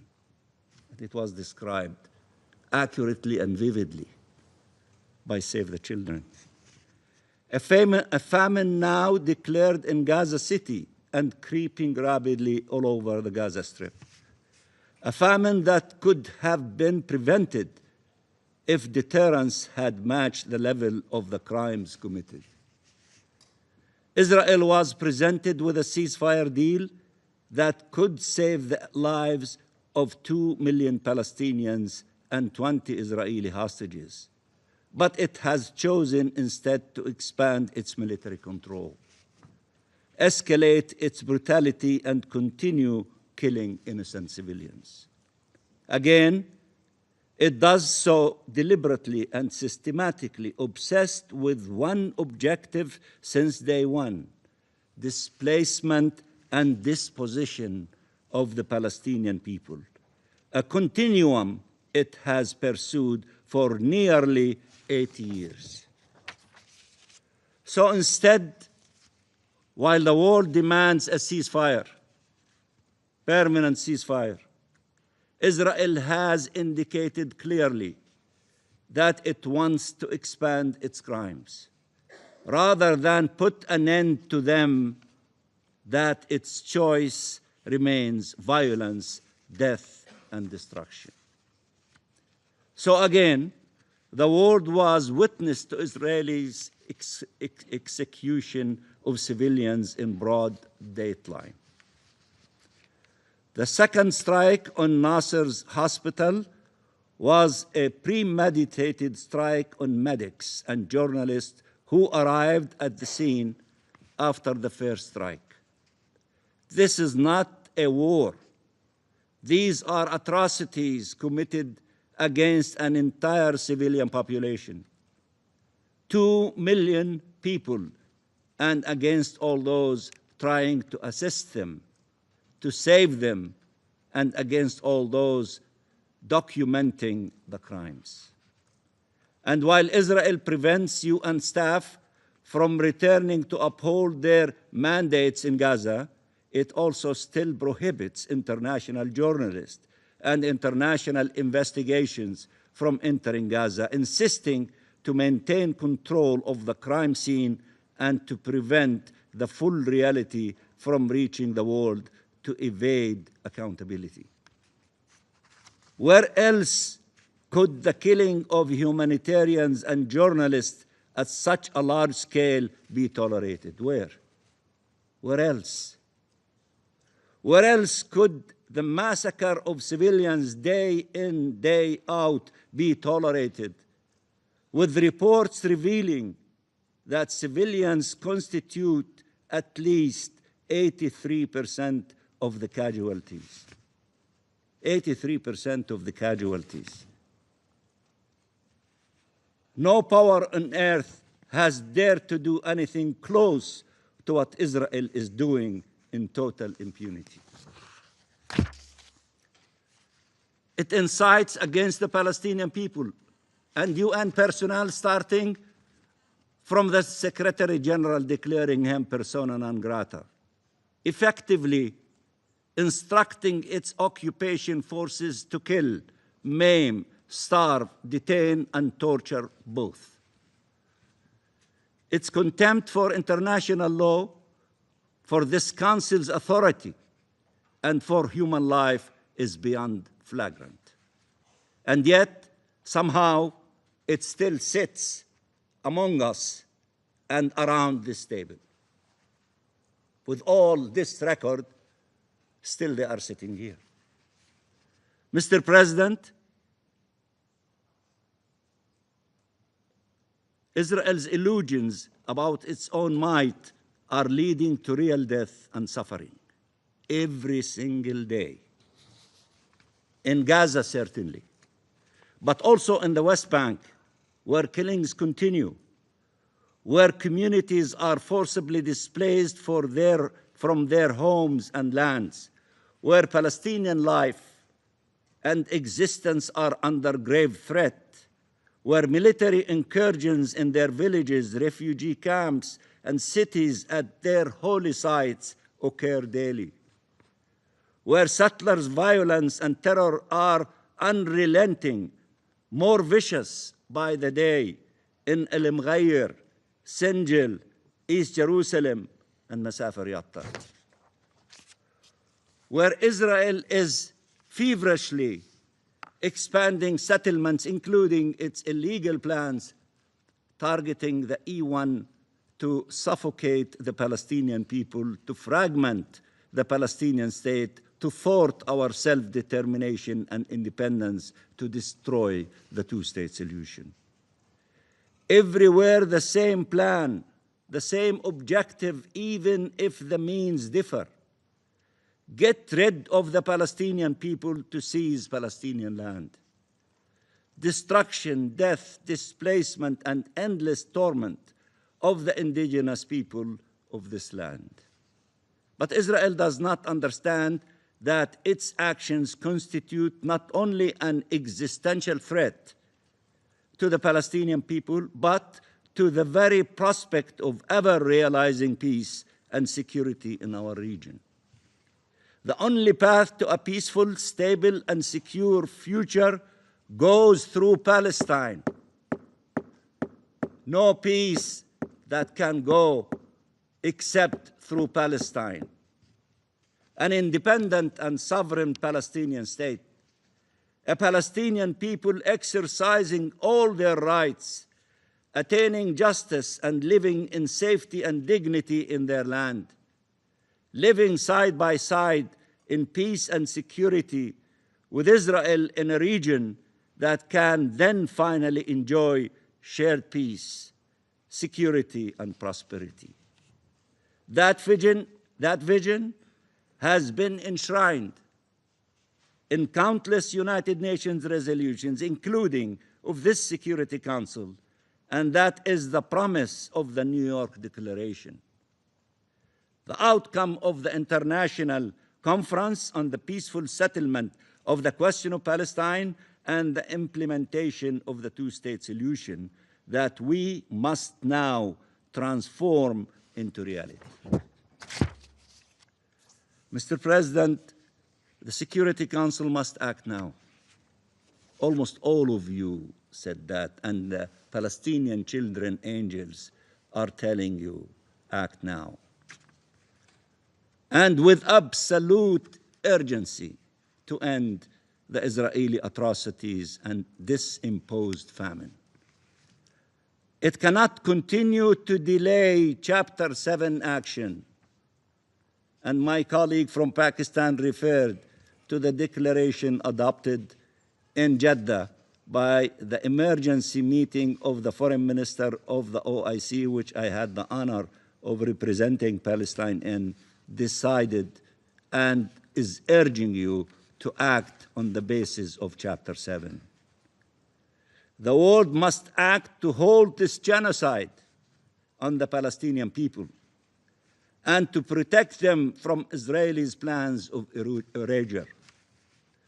States around the world must intensify their efforts to deter these crimes and hold their perpetrators accountable. We need real pressure to stop the flood of suffering and start the flood of humanitarian aid into Gaza, to restore the United Nations presence, including UNRWA, in the occupied Palestinian territory, and restore humanity to humanitarian aid to save millions of people and to let the healing of the unimaginable loss, pain, and trauma to begin. Gaza is hell on earth, but Gaza is the biggest storage place of pain, suffering, blood, tears, and agony. It will be remembered to be the biggest storage place of pain on earth. The pain that our people are going through is beyond description, beyond description. And those who are in pain, they understand the pain of others. They do not claim monopoly in pain for themselves only. Only those who live pain genuinely can understand the pain of others. And that's what unites them with all those who suffer together, and then they hold hands together to put an end to the pain of everyone, not the pain for some and deny it to others. We need a protection force to save our people. This war of atrocities must end, and we are ready for the day after. As Palestine, as Arabs and Muslims countries, and as international partners, and there are so many of them, not only in Europe, but in Europe, North America, in South America, in Africa, in Asia, everywhere. We have a clear plan for the day after, with regional and international support, and Palestine is committed to do its part to ensure its success. Gaza is an integral part of Palestine, and its future is Palestinian. Gaza is a precious part of Palestine, and it is part of the land of the state of Palestine. There is therefore no substitute to Palestine in the governance of Gaza. And Palestine recognizes that its own success is dependent on cooperation with regional and international actors who also have a key role to play. And Palestine is willing to work with the US administration, we keep repeating, Saudi Arabia, and regional partners, France, and international partners, and the members of the Security Council, all of you, and the broader international community to ensure that arrangements for the day after addresses all legitimate concerns in line with international law and the relevant UN resolutions, and are conducive to justice, lasting and lasting and comprehensive peace and security for all. We will only be successful if our efforts complement each other, especially as we share a common objective, peace. That's the common objective, peace. The UN was created for peace. The Security Council is the custodian of the maintenance of international peace and security. That's what unites all of us. For those who want peace, and we do want peace, because we benefit tremendously from peace. War takes the lives of our precious children. We don't want war. We want peace. And if we find partners for peace, then peace will be implemented. We will only be successful if we act now, seriously, and with utmost resolve and conscience, with respect for international law and humanity. Mr. President, All this bloodshed, all this suffering imposes on us all to act immediately, to end this illegal occupation and conflict once and for all, and to chart a credible path for peace and coexistence in our region. My friend, the ambassador of Sierra Leone, gave us fabulous lessons in history of what happened in Africa and former Yugoslavia. Let us not in the future be saying, where were we with genocide committed in the Gaza Strip and in Palestine, and you were paralyzed and you did not do what was supposed to be done in order to stop it and not to allow it to continue. These are wise words that many of our leaders, I remember vividly, especially after Rwanda, started evaluating and saying, why did we fail? Why didn't we act to stop it from happening instead of trying to go after those who committed these atrocities and to bring them to justice? That is good, but that will not bring the million people that were killed in Rwanda. Now we're saying, let's act now to save the 1 million children in Gaza. The rest, the other million, are the older people. Let's act now to save them. Palestine will not disappear. For those who have the illusion that they can negate our existence, that is an illusion, dream. Palestine will not disappear. We are rooted in that national homeland from the beginning of history. The Roman trees of olive are not as old as the Palestinian people. We are older. We are also responsible, we accepted to share that land and to have two-state solution. Israel will not disappear. That's why we're telling you we are going not to allow Palestine to disappear, and the only solution, as all of you say, is the two-state solution. No one can kill their way to peace. Those who think that they have the most powerful army on earth, that they can do whatever they want to, that's an illusion. But what will save all of us is peace and the two-state solution. Even this genocide will not eradicate Palestine. It's a dream, it's an illusion. It will bring more pain to all of us. It will bring more pain. The best way is to end this war. Peace, ceasefire now, and release the hostages, release the prisoners, let them be reunited with their loved ones. But we have an obligation to bring the human suffering to an end. And we must act now. No more delays.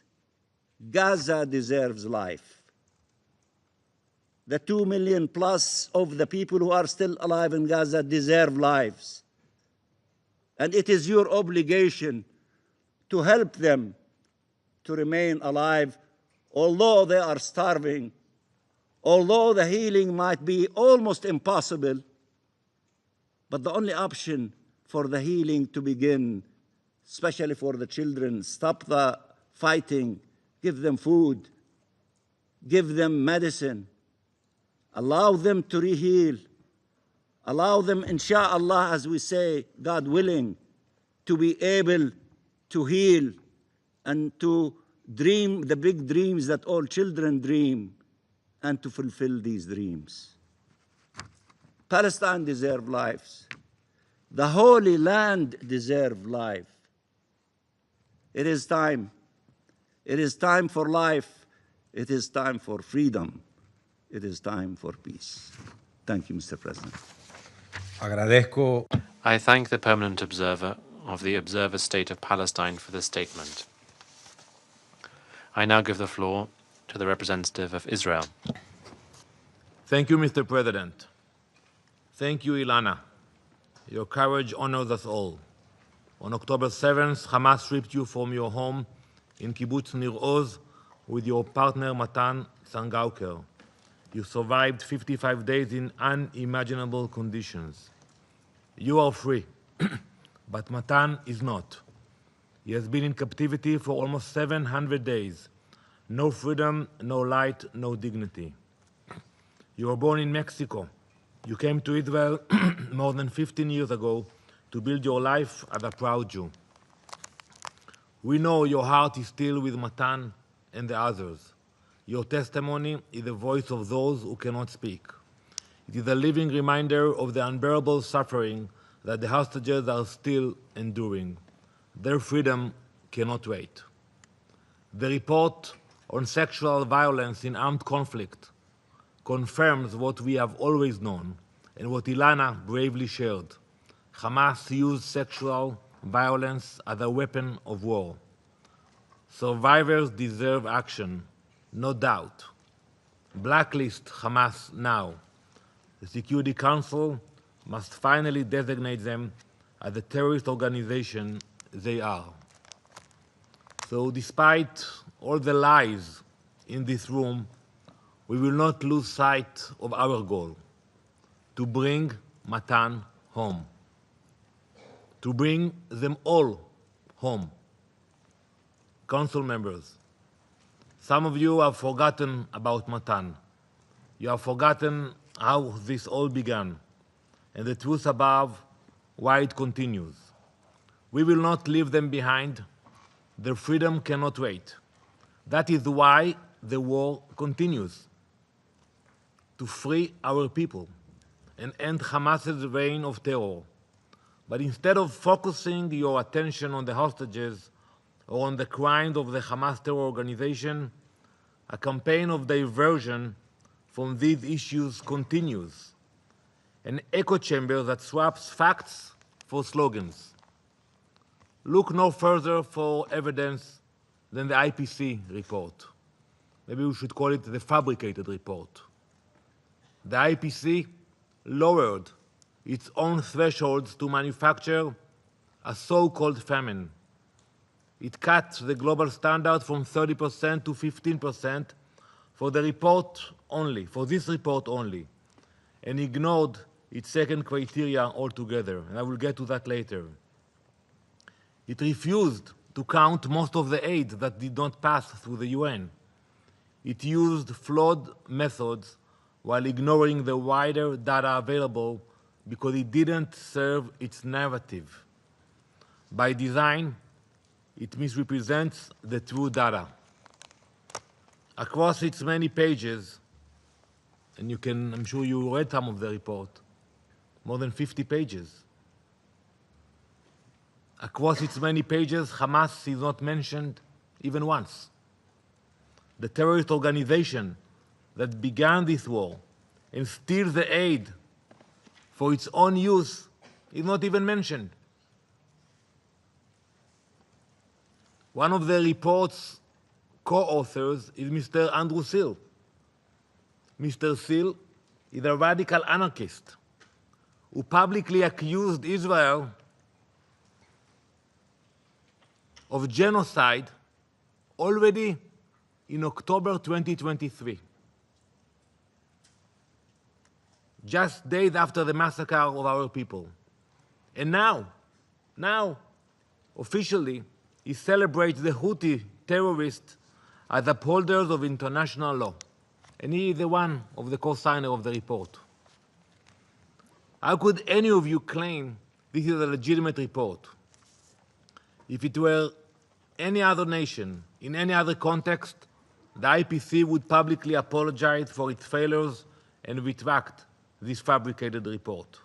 But because the report demonizes Israel, any claim is taken as fact. And I've listened to you all.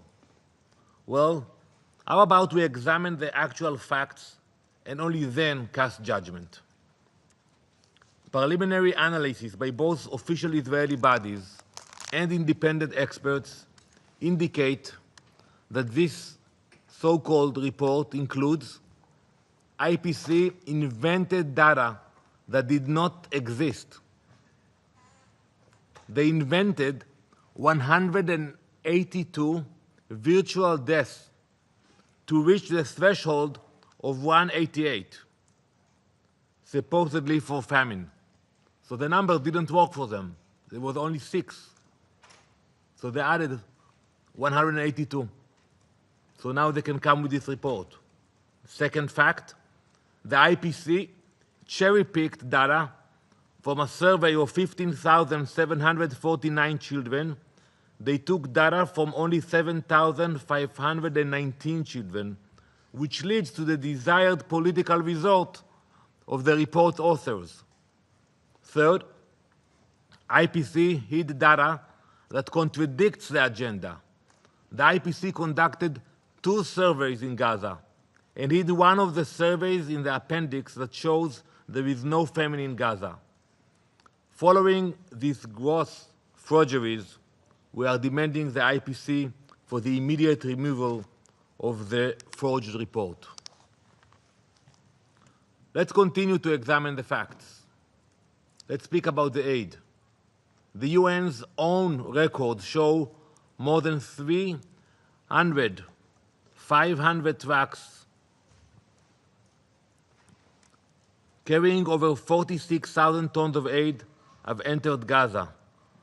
That's since May 19, 94% of which was food.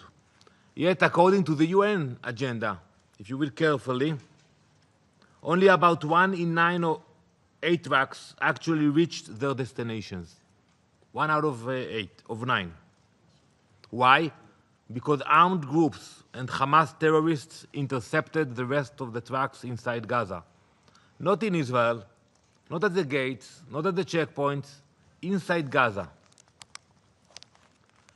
In the same period, more than 7,400 trucks with over 139,000 tons of food and over 2,000 tons of medical supplies entered.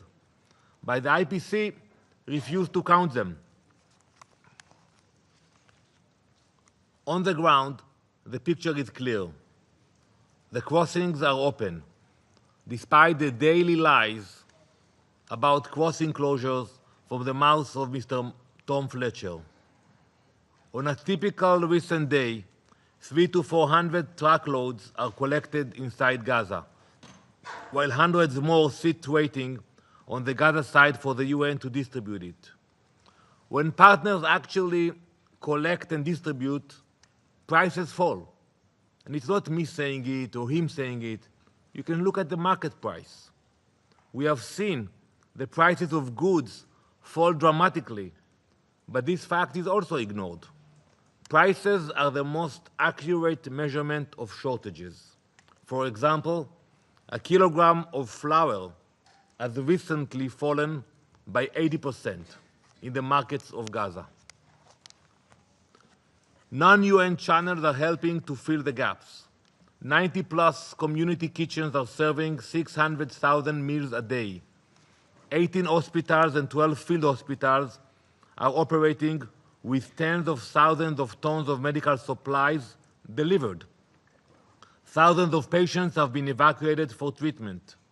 We are powering water lines and a desalination plant so hundreds of thousands could easily access drinking water. We continue to work with organizations committed to humanitarian work, not political incitement. Yesterday, World Food Programme Executive Director Cindy McCain entered Gaza and visited both Deir el-Balach and the Gazan side of the Kerem Shalom crossing to see these efforts herself. But the IPC report hides this reality behind intentionally flawed methods. They lower the bar, exclude the aid they dislike, and publish the worst case possible. That is not humanitarian work. That is diversion. This same diversion feeds the next one, statements that reward terror. Colleagues, we all know that not too long ago, There was progress toward a hostage agreement. Mediators were working. There was hope. Then France and the UK made their announcements about their recognition intentions. Many others followed suit.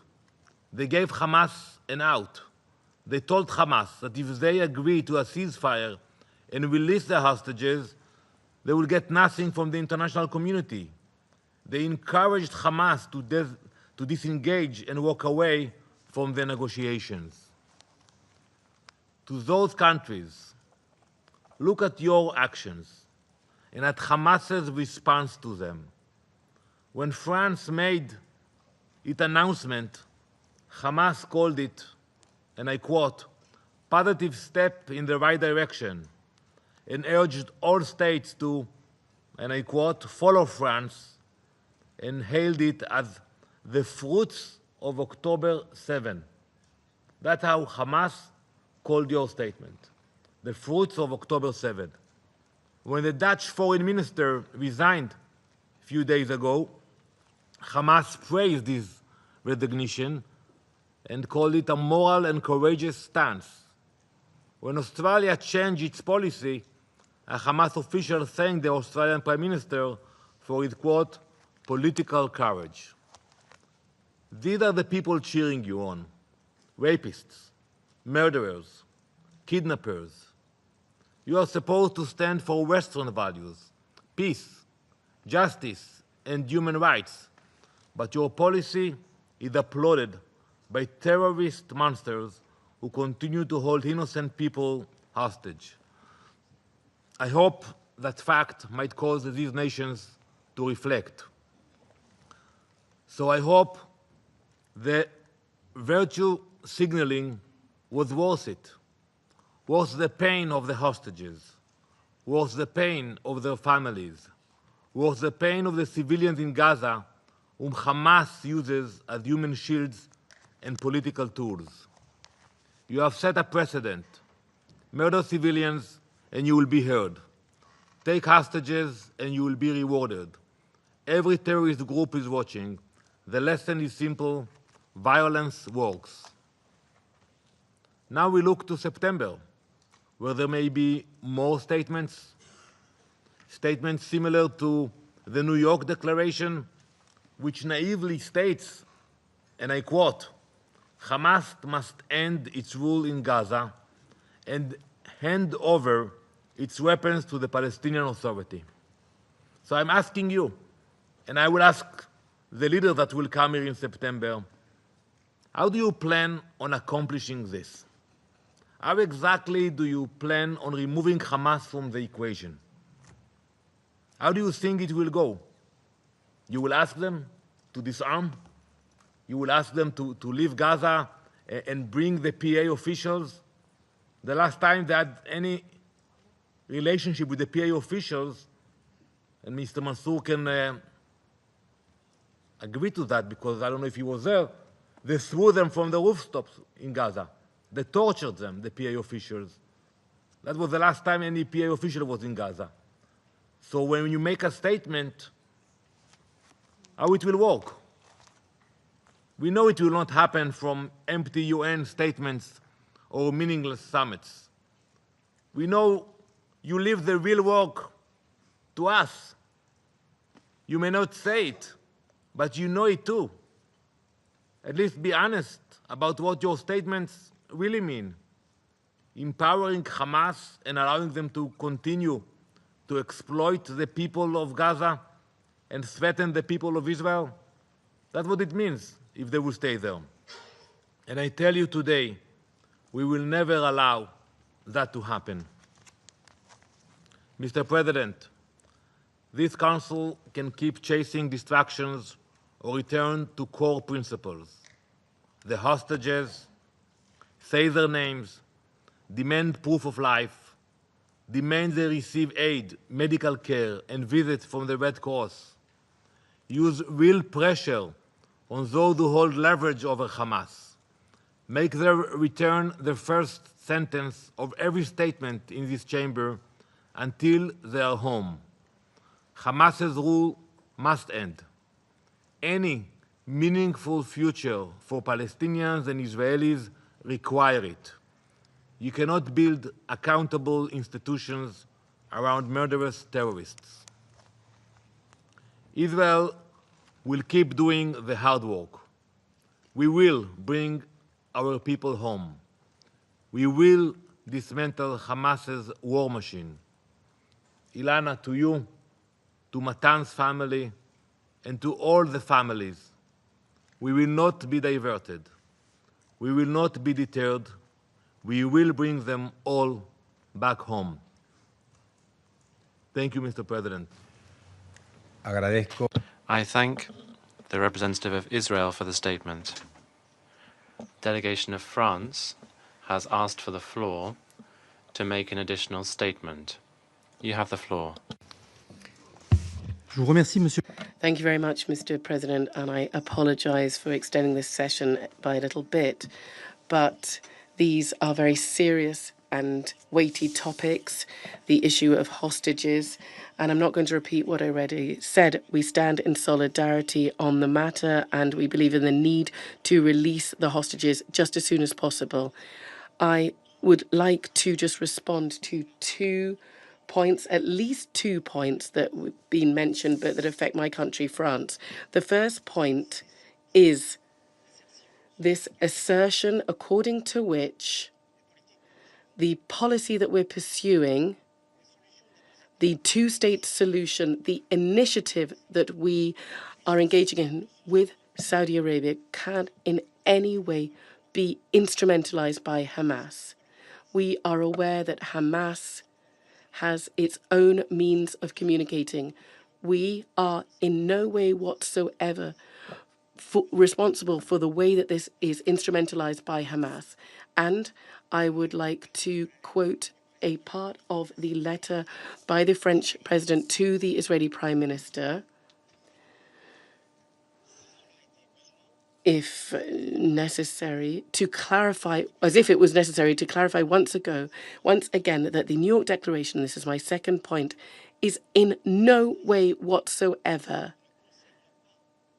something that concerns the issue of Hamas. We haven't taken it from that standpoint. We are addressing it to states. Hamas has no role in a Palestinian state. So I'd like to quote what the French president said in his letter.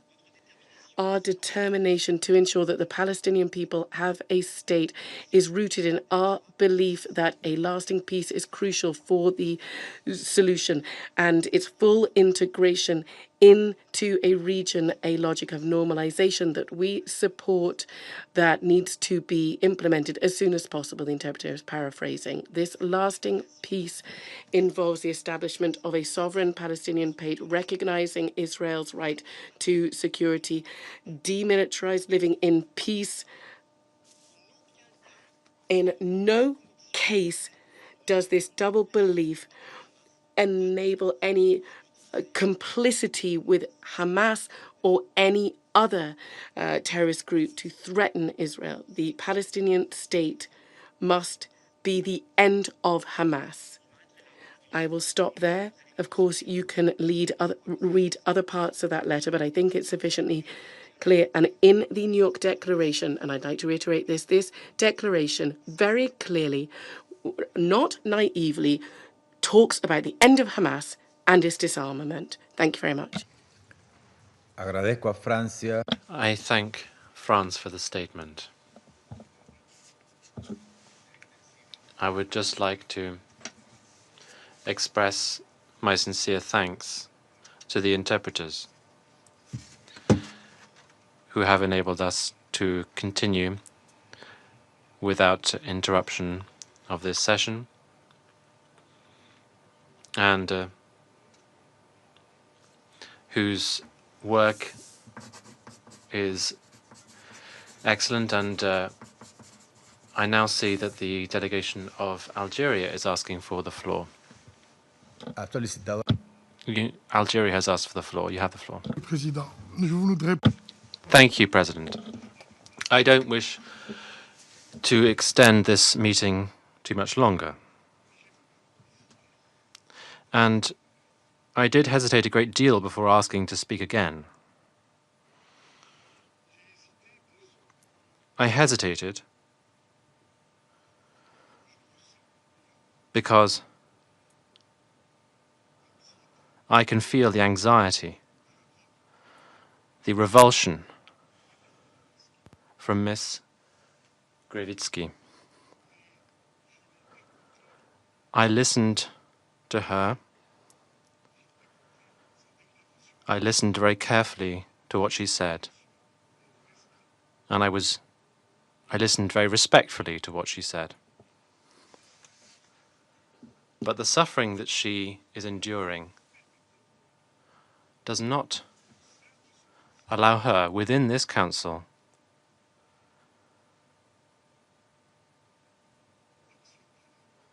to do what she did. That is to say, to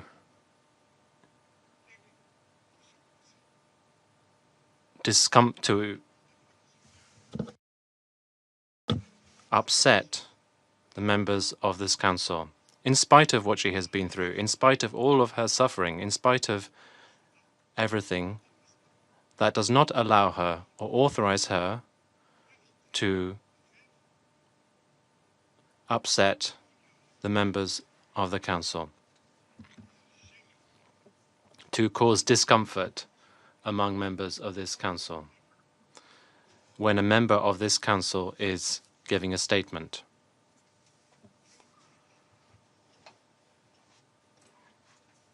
I don't wish to respond directly to what was said by the representative of Israel. Simply, I just wanted to say that I regret that 2 days ago there were 20 people killed.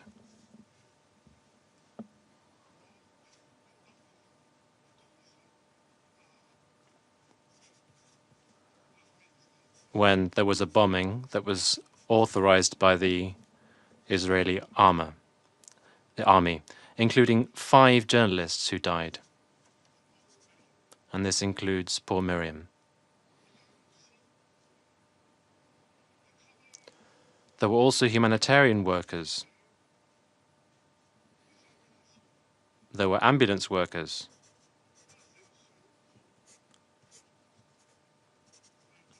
Not one word was uttered for those 20 victims, 20 human lives.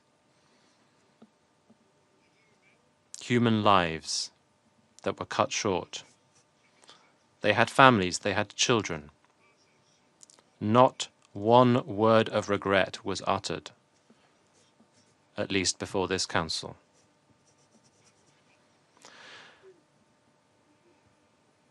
I don't wish to extend the meeting any further. This meeting has been painful for us all, because we all felt, beyond our country's positions, we all felt a deep feeling of inability to act, a feeling of helplessness, unable to fulfill our mandate. And that is a matter of disgust to us all, and it saddens us all. Thank you. The President, I thank the representative of Algeria for the statement. I understand the reasons for what you said, and I apologize for not having intervened to call for decorum when you were delivering your statement earlier. There are no further names inscribed on the list of speakers. I give the floor to the representative of Israel for a second statement. I wasn't planning to respond, but I will be very brief, because the representative from Algeria, not for the first time, is making a show in this council. But I would advise you before you make a show, check the facts. And I spoke about the facts. The horrible pictures you showed earlier, we looked at those names and numbers, and I don't want to go into details, but I would meet with you and share with you the information about the diseases of those children you showed and what is the real problem they had. It has nothing to do with malnutrition. But you came here to attack a survivor, to make a show, to compete with Mr. Mansour. So I will not get into your politics, but I will just tell you, check your facts. I thank the representative of Israel for the statement. The representative of Algeria has asked for the floor once again.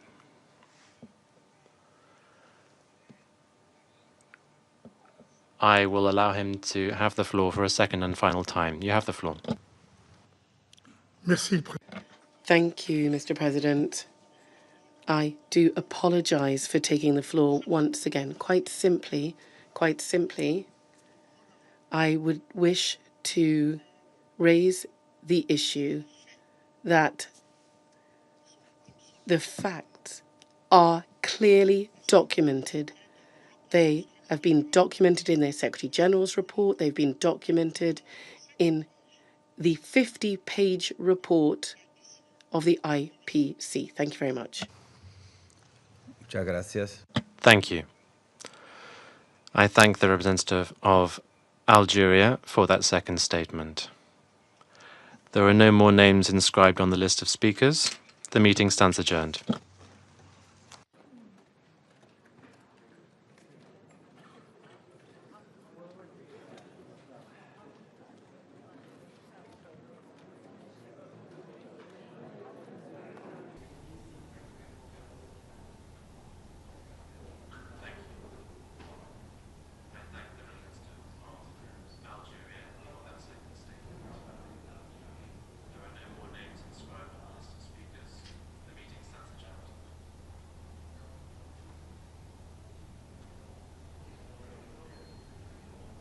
Dio.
advise you to move towards your right. The tall one behind. We hesitated 2 or 3 seconds. No, it's good. It was very good. It's all it needs. Good afternoon. I deliver this statement on behalf of Guyana and Slovenia in our capacity as informal co-focal points on conflict and hunger in the Security Council, as well as Algeria, China, Denmark, France, Greece, Pakistan, Panama, the Republic of Korea, the Russian Federation, Sierra Leone, Somalia, and the United Kingdom. We express our profound alarm and distress at the IPC data on Gaza published last Friday. It clearly and unequivocally confirms famine in the Gaza governorate. We trust the IPC's work and methodology. This is the first time famine has been officially confirmed in the Middle East region. Every day, more persons are dying as a result of malnutrition, many of them children. We are alarmed by the report that famine is projected to expand to the Deir al-Balah and Khan Yunis by the end of September. At the same time, across the Gaza Strip, nearly 1.5 million people are facing emergency and crisis levels of food insecurity. At least 132,000 children are expected to suffer from acute malnutrition between now and June 2026. Older persons and persons with chronic diseases also continue to be disproportionately affected by the conflict and are among the vulnerable groups reportedly succumbing to malnutrition-related deaths. All this while, hundreds of trucks laden with life-saving aid sit a short distance away. We stand in front of you, especially disturbed by the levels of acute malnutrition among children in Gaza. We note that at least 41,000 children are at heightened risk of death from malnutrition between now and June 2026. This is a man-made crisis. The use of starvation as a weapon of war is clearly prohibited under international humanitarian law. Famine in Gaza must be stopped immediately. International humanitarian law must be respected, and Security Council Resolution 2417 of 2018 must be implemented. Today, we collectively make three clear and urgent calls to action. 1, we call for an immediate, unconditional, and permanent ceasefire. We call for the immediate, dignified, and unconditional release of all hostages held by Hamas and other groups. We call for a substantive surge of humanitarian assistance throughout Gaza. 2, Israel must immediately and unconditionally lift all restrictions on aid delivery. This includes opening all land routes and allowing the UN and humanitarian partners to operate safely and at scale. Humanitarian principles of humanity, neutrality, impartiality, and independence must be central to humanitarian action. We call on Israel to immediately reverse its decision to further expand its military operation in Gaza with the aim of taking over Gaza City. This decision, which we reject, will inevitably worsen the already horrific humanitarian situation and endanger the lives of all civilians, including the hostages. Time is of the essence. The humanitarian emergency must be addressed without delay, and Israel must reverse course. We have seen what is possible to achieve during a ceasefire. I thank you. What do you make of the U.S. denying that there's a famine? Yeah.